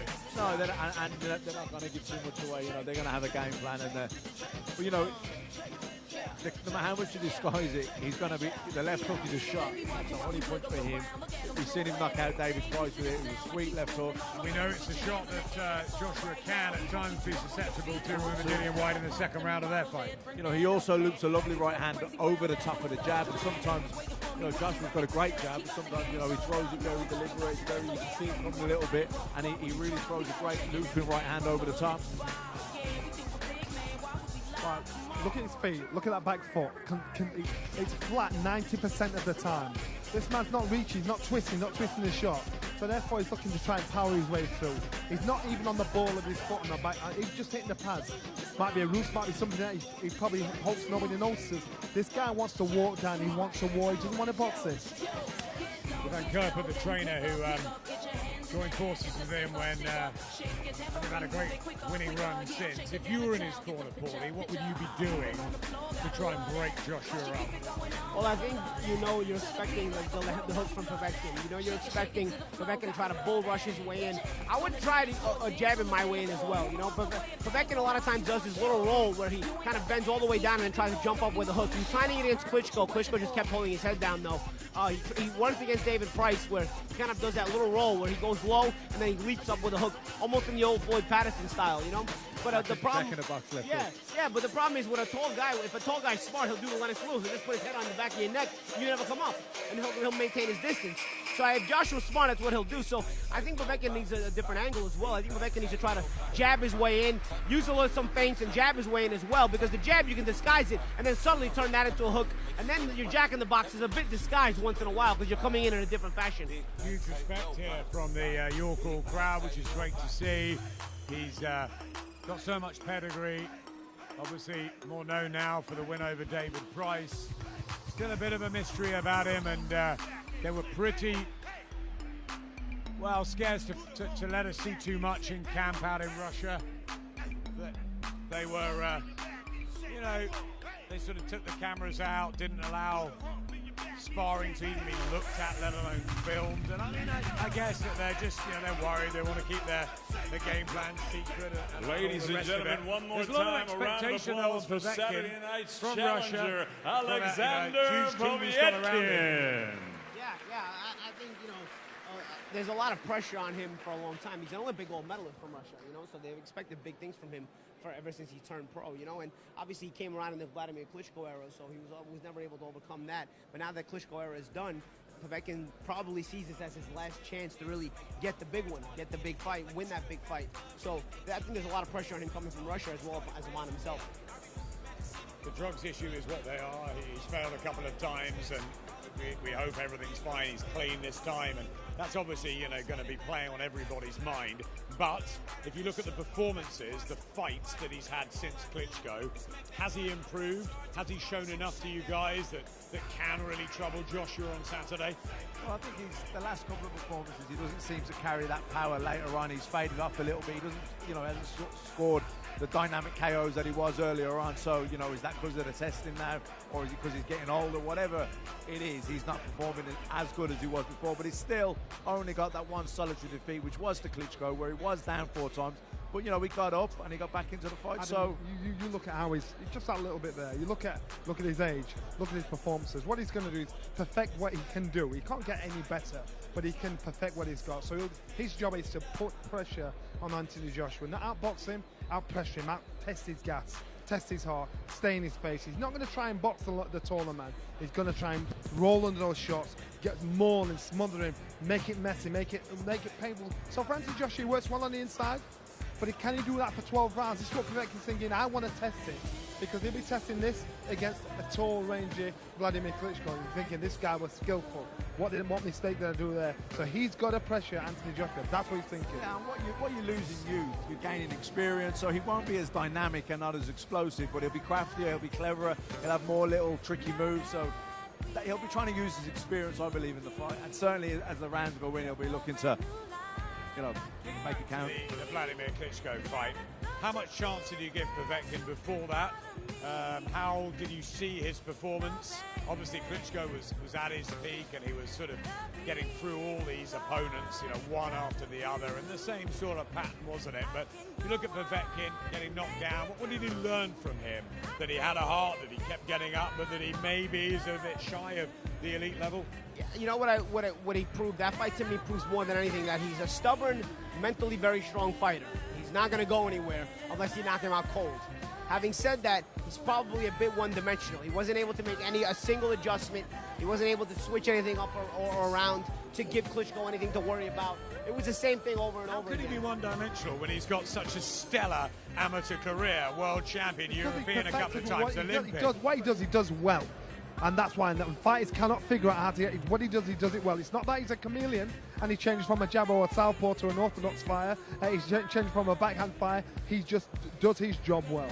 It's also in the amateurs, there's less time to adjust to an opponent. You have a few rounds. In a 12-round fight, fighters will pick up the pattern and start to adjust to you. In the amateurs, 3 or 4 rounds, it's not enough time to start figuring out how to adjust to you. Honestly, with this jack in the boxing that he constantly does, a taller opponent just has to hold the back of his neck.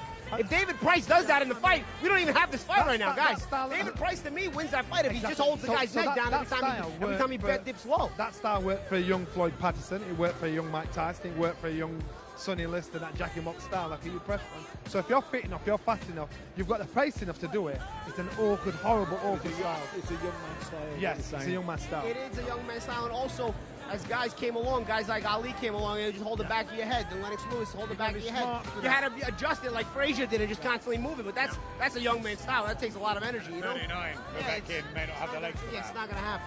Not that way. What does he do from the first bell, Matt? Has he got to sort of go for broke early? Has he got to try and take Joshua out of a rhythm? Because you think if Joshua gets that jab going, he'll utilize that and he'll start bringing the uppercuts in. And if he backs Povetkin up, he's going to be in big trouble. Well, I think the jab is key for Joshua. I think he's got to come out, try and take the center of the ring, try and back Povetkin up behind the jab. When Povetkin tries to roll in, walk him onto the right uppercut. They're the 2 shots for me for Joshua. So on the flip side of that was Povetkin got to do to negate that. Well, he's got to try and, feint and then, get his moment. But when he gets his moment, he's got to cover the canvas really quick and get it in close on top of Joshua. Work the body, work that left hook. Yeah, I think you can try to jab with Povetkin. They say you can jab with a jabber, hook with a hooker. Also, this little step around that he's going to the left all the time. Maybe when he's looking to work off Joshua's jab, where he's looking to dip this way and then whip a hook, sort of like a Felix Trinidad style, where he just kind of dip this way, waiting on the jab, and waiting on Joshua's jab because he's going to jab and just kind of whip that left hook in. These are the things that he's probably going to try to use to set the trap. He's a stubborn guy. I don't think he's going anywhere in the fight. I really believe this fight can go the distance. He's not just a left hooker. It was a right hand that did the damage against David Price. It was the left hook that caused the knockout, but it was the right hand that initially hurt him. He's going to throw those loopy shots. Well, it's mandatory for the title, for the WBA title. He's number 3 in the Ring magazine. Wilder aside, he's the stiffest challenge, isn't he? Certainly Vladimir Klitschko. And I still think the Klitschko he fought is still probably a bit of a better level than the current Joshua right now. That's an interesting point. Yeah, exactly. And so what I'm saying is, this guy deserves his position.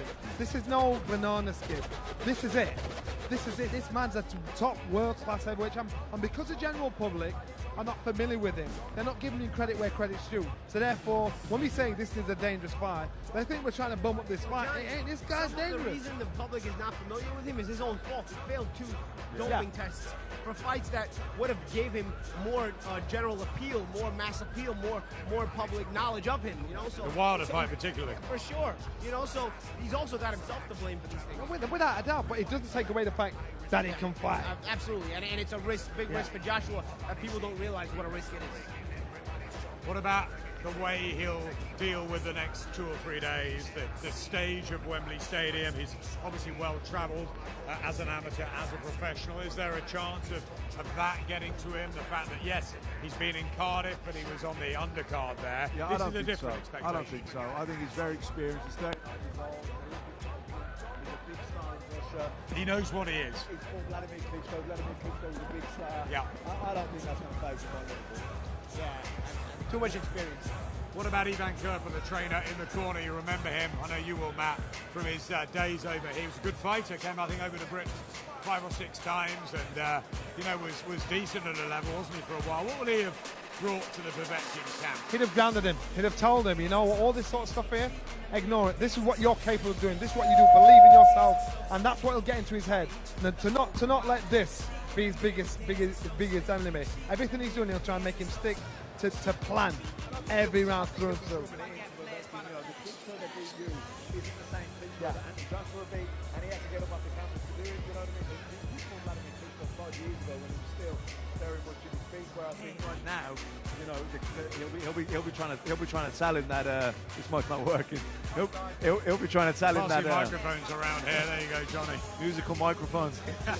He'll be trying to tell him that the Vladimir Klitschko you beat was a better Vladimir Klitschko than one Anthony Joshua beat. The one Anthony Joshua had to get up off the canvas to beat. He's still inexperienced. He doesn't have your experience.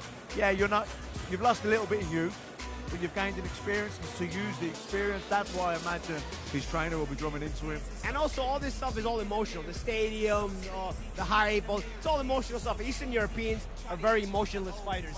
They're stern, straight down the middle, very focused. So another reason I'd be very surprised if any of this affects him, because he's usually very stoic. What about Cardiff? What do we read into that performance? David Price did have him in trouble, no doubt about that, but he came through it, and the power was still good enough to turn the fight around. Yeah. I mean, the power was still good enough to turn the fight around, but you know, he was under duress against a David Price. He was on. Most fights, but he recovered. And like he did in the Klitschko. He made it. That's actually a good test of character. He got hurt, he made a mistake, turned it around, and knocked the man out. So what if it was the other way around? And David Price was on the receiving end of being hurt, and then turned it on. You thought, oh my God, he's got so much heart. He's so mentally strong from such a scare. You know, but it possesses this. It presents the same issue though. He still has a lot of trouble tactically with guys like this of a certain level. But mentally, he's very strong, and he's willing to be hurt and come through negativity to win the fight. Do you think this fight will tell us that Anthony Joshua is of a certain level? Yeah, I think so. You know, I think Joshua is of the level that beats Povetkin. But Povetkin, as I said, is the kind of guy who doesn't go anywhere. He'll remain sturdy, and he'll test Joshua just because of his staying power, that he's not going anywhere. I think this fight is coming at a good time for Anthony Joshua. I think if this was coming 3 fights earlier, it'd be a real different fight. I'm feeling you think it goes many rounds. I feel like it goes a distance. Maybe for me, I think the distance, late round KO, but for most likely the distance. But in a good fight, not like the Parker fight or a tactical. I think Joshua's jab's very important in this fight. Then you've got to get it going. You've got to use the uppercut. We're going to have to take that away. You're going to have to use Paulie. I think it's a high contact fight. It's hard to share a microphone with me, man. Well, I was just going to say that I think the jab's key. I think Joshua's got to get his jab going. He's got to use the uppercut every time that Povetkin tries to roll under. He's got to walk him onto it. But I think it's you know, he showed in the Klitschko fight that he can get up, that he can dig in, that he can find a second wind late on in a fight. He might need to do that in his fight, but I think also what he did in the Parker fight, which was fight a disciplined fight, stick to his tactics, listen to Rob McCracken, control things behind the jab. He'll have to probably do a little bit of both in this fight. We've got to throw into the mix, though. This is heavyweight boxing. Lennox Lewis at Wembley Arena was meant to take care of Oliver McCall, and in 2 rounds he had an absolute nightmare, and it took him 3 years to get back on track. It was around about his 22nd, 23rd fight, the same sort of time in Anthony Joshua's career. Joshua was meant to, certainly there were talks of, there was interest, there was a big wish, I think, from him to fight Deontay Wilder next. It didn't happen for whatever reason. It could still happen in April, and I'm sure it will happen. Is there a danger that, at this stage, Joshua just comes a cropper against someone we don't expect him to? So you think about the 2 losses that Lennox Lewis had. In training camp, he took his mind off. He became complacent. He thought, these are done deals. With Ratman, he was messing around on the Ocean's 11 set. Necessarily with Anthony Joshua is not that kind of fighter. He's locked himself off from everybody in preparation for this. He knows how serious this fight is. I saw him in training camp. He's tired. Yeah. He's sick and tired of he said, I've got no life. That shows commitment. So he knows he's taking it serious. He's not been shooting that I think he's taking Povetkin very seriously. What I'm doing, it's heavyweight boxing. Yeah, it can happen. But going back to the Lennox Lewis, Oliver McCall fight, if you remember, his trainer, Pepe Carrera, came out to him at the end of the first round and said, go out there, you knock him out. basically sent him out there to get the job done. He's British and he's bad. Yeah, Remember and he walked down, he got walked onto a shot, and after that, Lennox Lewis fired him. Robert McCracken doesn't get excited. Robert McCracken's very grounded. I think that's a key point. He'll make sure that Anthony Joshua stays focused. Absolutely key. Robert McCracken has been a wonderful, wonderful tutor, hasn't he? Right through from the amateurs into the professional game. I know he couldn't be in the corner till the Klitschko fight, but he was in the background. He knows AJ, and he knows what he wants. And I think we saw that in the Joseph Parker fight. Yeah, absolutely. I think it took some steadying of the ship in the Parker fight, not because AJ was ever out of control in the fight, but because, you can get emotional in a fight like that. It's not going, you're not landing the big shots that you want to land all the time. This guy's pesky. He's figuring out ways to last. And so a guy like McCracken is really a perfect guy to steady the ship for Joshua, and they have that connection, which is important. Yeah, I mean, the great thing about Robert is he doesn't get too excited, he doesn't get too down when things aren't going well. He stays very kind of balanced. And I think he'll be a real positive. I was just smiling about the dressing room shots there. At your call, you don't get sort of the glamour treatment, do you? I mean, it's the right ground, isn't it? It's the ground. It is, isn't it? It's the right ground. You're not got enough. You sat on your bag, and it's what it is, isn't it? It's down to earth. But I think he loves that, really. I think see where he lives in Sheffield, where he stops. It's more comfortable. It's old school, isn't it? I think if you're around something you're used to, that's where you do your best. If you're in foreign territory, you'll play the game. You try and hustle your way through. You think, this is where I'm best. And he looked very comfortable. He's comfortable. Good team around him now as well. Not just Robert McCracken, but Freddie Cunningham, Andy Bell, all the sort of the mates that he's got as well, and it's a tight team, and it seems a very calm team. Yeah, and it's proven and tested. It's working for him. It's not broke, don't fix it. Like I said, gone back to Robert McCracken. I think he's a really good man to be guiding AJ's career, certainly from the boxing point of view. He doesn't get too excited when things are going good. He doesn't get carried away. He doesn't have a big ego, and he won't get too down. If there is mishaps along the way, he's a very good man to be guiding that AJ. Well, the lucky people that are in your call tonight are in for a treat. Let's bring them out. David Diamante.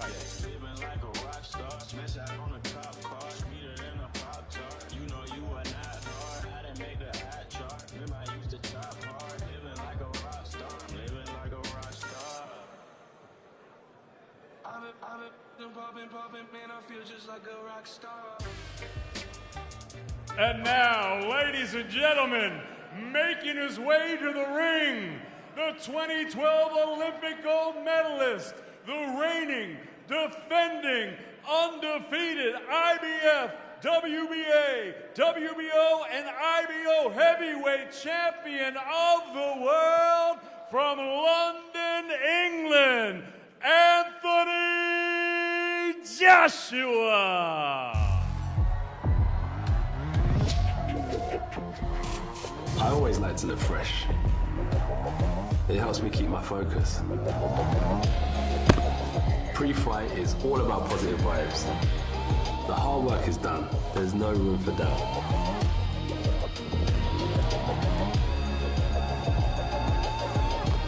When the time comes, I'm ready.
AJ in the ring at the York Hall, Bethnal Green.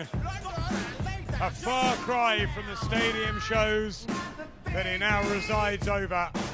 It will be the many, many thousand on Saturday night at the Arch of Wembley. But what a special treat, Paulie, for everyone in here, the fans that have waited, long through the afternoon and outside the old venue here, the York Hall, Bethnal Green, the Spit and Sawdust. Everyone gets a great spec, whether it's up top on the balconies or round here at ringside. It's terrific. Yeah, it's a great little venue to be able to get a good look at the heavyweight champion of the world right now. You don't have a bad seat in the house, so the fans that have made their way here, they get a little treat before the big show on Saturday night. It's great, isn't it, Matt? You think back through the years and how the promotions are so different these days, and the access is obviously on social and digital. The fans feel closer to the sport, but now they can get this close to a superstar.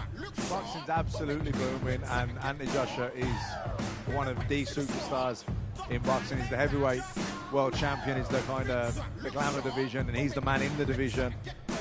He's packing out stadiums every single fight now, and it's great that the fans can get to come down here to York Hall and get this close to the action and watch him. And no doubt he'll have time for everyone afterwards as well, as he always does.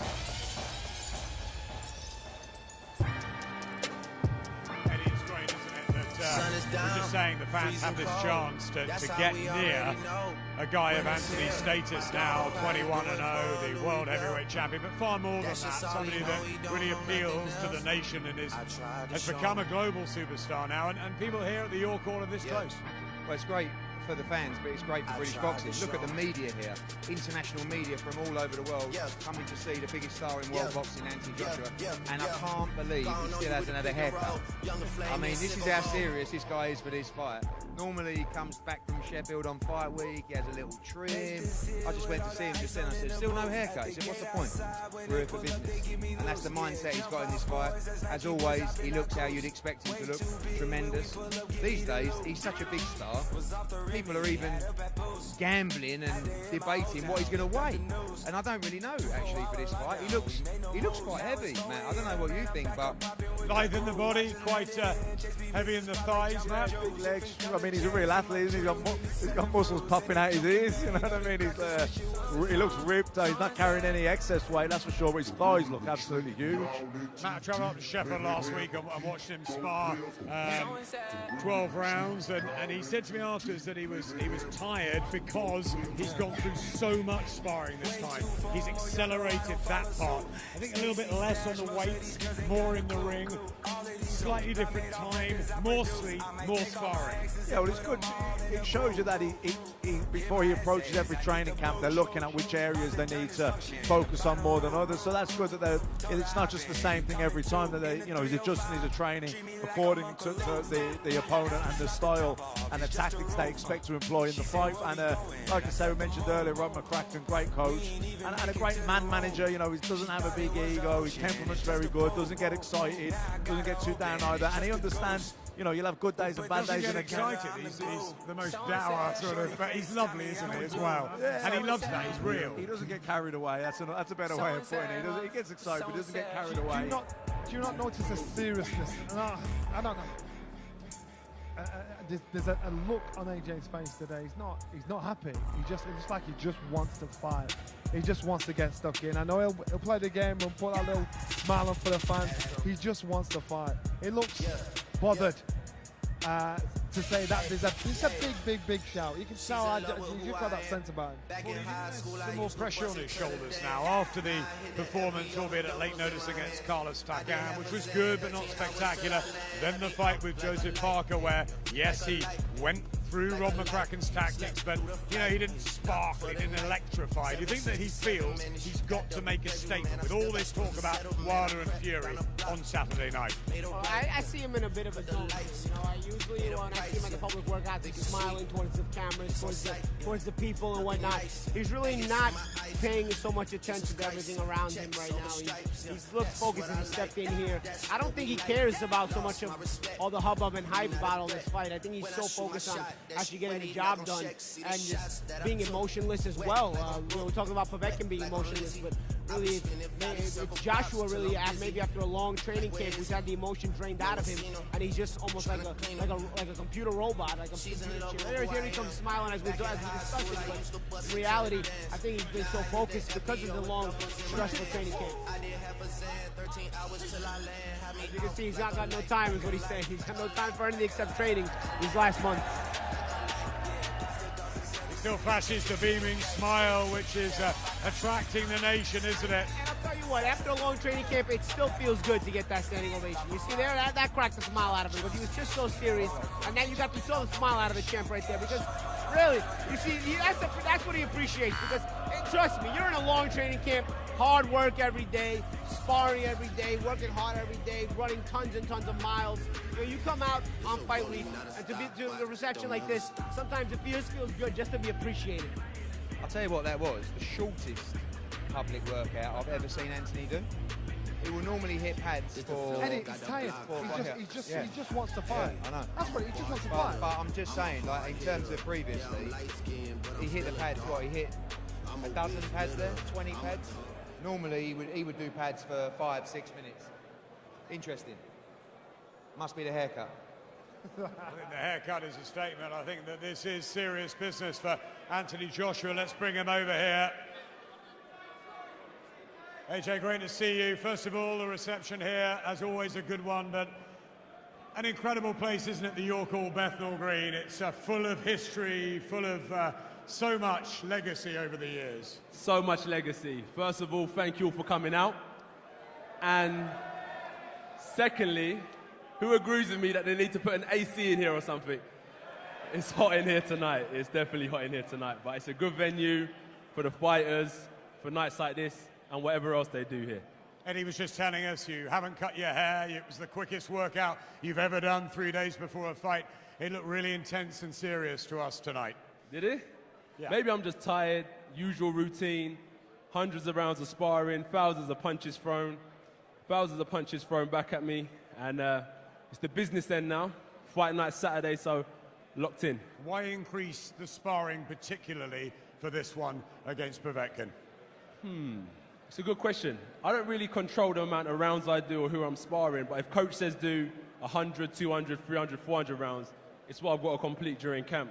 So if my trainer's around somewhere, he'll be able to answer that. But I've just had to go through it mentally on the days I didn't want to do it, push myself, keep on sparring, and get the rounds under my belt. The coach you have huge respect for, this terrific relationship with Robert McCracken. You outboxed Joseph Parker last time. What is going to happen Saturday night with a very different opponent in Alexander Povetkin, who can punch a lot, he's got the pedigree, and he'll come forward and try and take you out? Defend and counter. You know, first and third, babam, defend, babam, defend and counter. That's the key, really. So you're starting off the combinations and you're finishing them off. And that kind of shuts opponents down. They start getting weary about what they're doing. Show them a bit too much respect, they get a bit confident. So you just got to kind of beat the fight out of them. How dangerous do you feel Povetkin is as a challenger? He's ranked 3 in the Ring magazine. All the talk, obviously, about the likes of Wilder and Fury. But Povetkin has proved his class over the years. How tough could this be for you? I think that's the same question we've been asking for years, right, amongst all my opponents.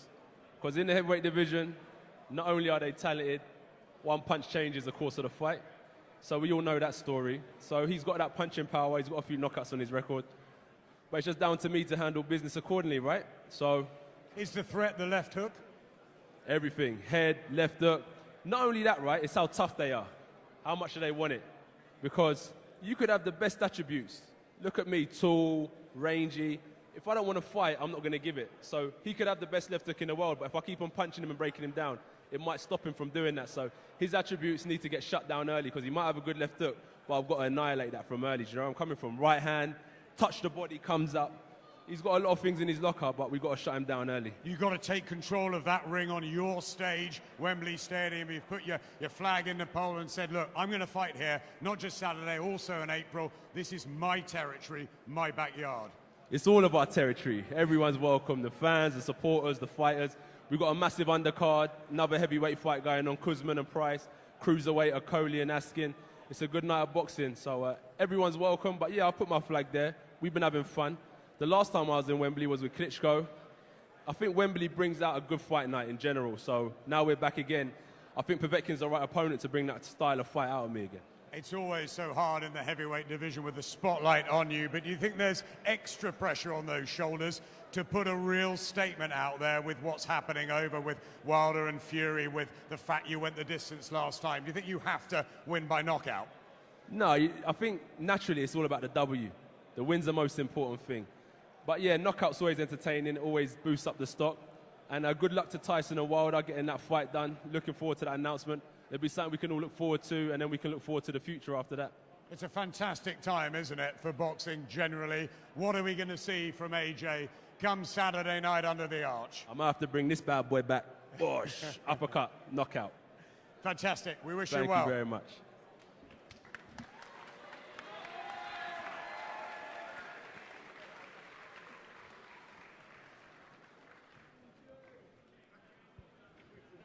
As Anthony moves over to his next commitment with DAZN, our colleagues over in the States, what did you read there from what he was saying and what you saw, the fleeting glimpse of what we saw tonight, Paulie?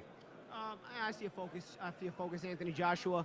I think he understands that there's a danger to this fight. I think he approaches it in a very mature manner. He approaches it like he approaches all these other fights. I don't think there's ever a fight Anthony Joshua approaches where there's a lack of concentration. I think one of the best things about Anthony Joshua is he's a professional in all everything that matters, outside the ring and inside the ring. And so he's a professional inside the ring, and we see the skills and we see the approach inside the ring, but also before the fight, on fight week, we also always see the professional outlook and the professional approach on fight week. Very mature, very calm. Sure, he's not as happy-go-lucky today. Maybe we saw it a little bit in the interview, but to me, he looked like he wanted to get out of the ring really fast for the public workout. He's through so many rounds of sparring, miles run, punches thrown at him punching back, as he said before. So I think he's overall the training, and I think that's what that showed us today. And he just wants to get in the ring and fight. He just wants to get the job done. Yeah, and it's Wednesday night. He's probably done the same interview 1,000 times as well. You know what I mean? Sure. It's just the promotional obligations. And you get tired, and that's not a bad thing, is it? With weeks of training, Johnny. You want to be ratty. You want to be ratty at this stage. I actually like that. I actually like the fact that he doesn't want to be very sociable. He wants to do as little as possible inside the ring because it means he's sick and tired of leaving the hotel to go to the gym again. I bet he just disappears for a couple of weeks after this fight. But I tell you one thing: when the bell goes, that's the fun. That's the fun. So that's easier than training. That's easier than sparring. That's easier than getting up at stupid o'clock in the morning to go for a run. You know, this guy now, he gets his life back Saturday. Johnny, do you think he's a bit itchy about not necessarily criticism from the Carlos Takam and Joseph Parker performances, but with the sort of expectation on those shoulders that, you know, he's going to give drama every time, and, you know, some fights and some stars, as you well know, guys, are very different. He has the responsibility of a world champion, and so he now has to take all that on. The criticism, the claps on the back. You know, he's got to think to himself, right, I've got to do my job now. There's no excuses. Matt and myself were saying this is his hardest opponent, apart from Klitschko. Yep. And he knows this, and he thinks we don't. We do know it's a tough opponent, and we've got to give this guy credit, and we've got to make people realise this is a tough, dangerous fight. Yeah, and just focus on winning. Don't be focusing on getting the knockout or looking good, or you know, you're doing something spectacular. Just beat this guy, because this is a serious threat. Vladimir Klitschko aside, this is the best opponent he's fought. I think he's coming at a good time for him, though. I think that the Klitschko fight, the Takam fight, and even the Parker fight, he learned different things in all of those fights. So he's more experienced now, and it's a much better Anthony Joshua that went into the ring against Vladimir Klitschko. So I'd expect him to win and comprehensively win, but it's a risky fight. And one thing I'll say, Povetkin is, bar from Klitschko, you can put him up there as the best opponent. But Dillian White will have something to say about that. I think he will. Yeah. Dillian's going to be with us on Saturday night, and he wants that shot in April. Obviously, we wait to see what happens with Wilder and Fury. The division is just so open at the moment. I actually don't think so. I think Dillian will say, you know what, that wasn't the best me that fought him. And Dillian said that before he was injured or whatever. Maybe not on that night. Yeah, that's what I'm saying. Since then. So what I'm saying, I think Dillian actually saying, no, you know, that wasn't the best performance. And what about Dillian's performance against Joseph Parker? He knocked him down a couple of times. That's what I was just going to say. Dillian has shown himself to be in the conversation here. Yeah. You know, so But, you can't when take him out when of he the fought conversation. Joshua, And he he was wants to still be in the quite raw. He conversation. was inexperienced. You know what I mean? He was quite raw. And it was a good fight. But That was a good fight. since that fight, he's really worked a lot on his tactics, on his technique, on his skills, and he's really improved as a fighter. And the Parker fight was like his dress rehearsal for the rematch. I wonder if Rob McCracken, who obviously he has probably more respect for than anybody in boxing, has said to Anthony, you need a couple of these sort of opponents, these Povetkins, get that experience. He's only had 21 fights. Maybe before you go in with the likes of Wilder and Fury, so that when that time comes, be it in April, be it at the back end of next year, you are at your peak and you are ready to deal with anything that comes to The you. decision stops with AJ. I can remember when he boxed Charles Martin. And when he boxed Charles Martin, the conversation was, is it your time? And I know Rob McCracken said, maybe 1 or 2 more fights down the line. He went and did the job. So they'll all sit there, talk about the opponents. The book stops with AJ. So why is he not fighting Wilder? Because that's the business side of it. That's the big, because I bet you anything. Because I know he wants I bet everybody's been here to say, no, that's not happening yet. This is business. He and Wilder are the 2 ones that want this fight more than anybody. Yep. It's a businessman behind us, why we've not seen this yet. Fury could throw a spanner in all the works. You just don't know with him, do you? Listen, if Tyson Fury, if the Tyson Fury that fought Vladimir Klitschko turns up against Wilder, I'd put my money on Fury. But that's a big But if. that's the thing. That's That a guy's big like if. an enigma. Does he exist? Does he exist? That's the big question. He teased us with that performance. It was so good. Does he exist? Yep, he's got to somehow get that performance back, and it's going to be tough with the time out. He's had a couple of warm-up fights. We want to see Tyson Fury back to his best. Deontay Wilder, what a character, what a dramatic fighter he can be. It's just, Johnny, amazing times for the heavyweight division. And if we're saying that Wilder Fury is the semi-final and AJ Povetkin is for them to meet, then great. And if Dillian gets in there, and chuck others in as well, Jarrell Miller's making a lot of noise. What about Chisora's last win? Chisora's last win. Luis Ortiz is still available. Luis Ortiz is there. You've got the likes of Joyce and Dubois who are going to come And up. the one that upset the apple, days, the one that upset the apple cart, Tyson Fury. He's the one that upset the apple cart. He took the lid off, and everybody all of a sudden thought, yes, it can be done. I want a piece of his action. We'll wrap it in a sec, but I just want to finish with asking all of you guys, what is the heavyweight picture going to look like this time next year? Who is going to hold the belts? Who's going to have fought who? And what's going to have happened? Crystal ball time. Well, I don't know what's going to happen, but for me, the most skillful heavyweight is Tyson Fury. The biggest puncher is Deontay Wilder. AJ's probably the most all-round complete package. I don't know which way it's all going to play out. That's well said. That's well said. I don't know. I like the way he described all those Dillian White, fighters. the sort of the bogeyman. He's the bogeyman. Yeah, him, Luis Ortiz. There's guys that are out there that can really upset things. Even Povetkin's sort of a boogeyman. You know what I'm saying? Like, there's guys out there that can render themselves dangerous, but people don't see them as of the level. So intriguing, because we can't look into a crystal ball. Yeah, and this- say, this man definitely will be number Because one. nobody if we could look in the stands crystal out. ball, we wouldn't be watching Carlos de Leon back in the day, would we? Exactly. Yeah, true. But nobody stands out as the dominant heavyweight like Vladimir Klitschko did in his day. In the Klitschko era, Vladimir was so dominant that you could have asked us that question at any point and we would have said, the same thing will be happening. Vladimir Klitschko will be like this in a year, But this heavyweight division has no top dog where you can definitively say from one year to the next he'll be at the top. And that's what makes it fun to watch. I agree with Johnny. I think AJ and Wilder both want to fight each other, but I think Fury is in the mix too. It's fascinating stuff. Let's finish it with Povetkin. Are we expecting, I get the sense from this side of the ring that it could be long, it could be rounds, or do you think, having seen what you've seen in the last half an hour or so, it could be short, explosive, a la Lewis Ruddock style? I think it's going to be a long, hard fight. I think there's too much skill, too much wisdom in that ring. Unless there's a bit of sprinkle with a lot of luck, I think it's going to be a long, hard fight. That will fall in the favour of Anthony Joshua. Yeah, I think Joshua on points in a tough fight. Yeah, same thing. Joshua on points for me. In a fight where he'll have to navigate some rough moments, but he'll also give the rough moments back. I expect it to be a good fight.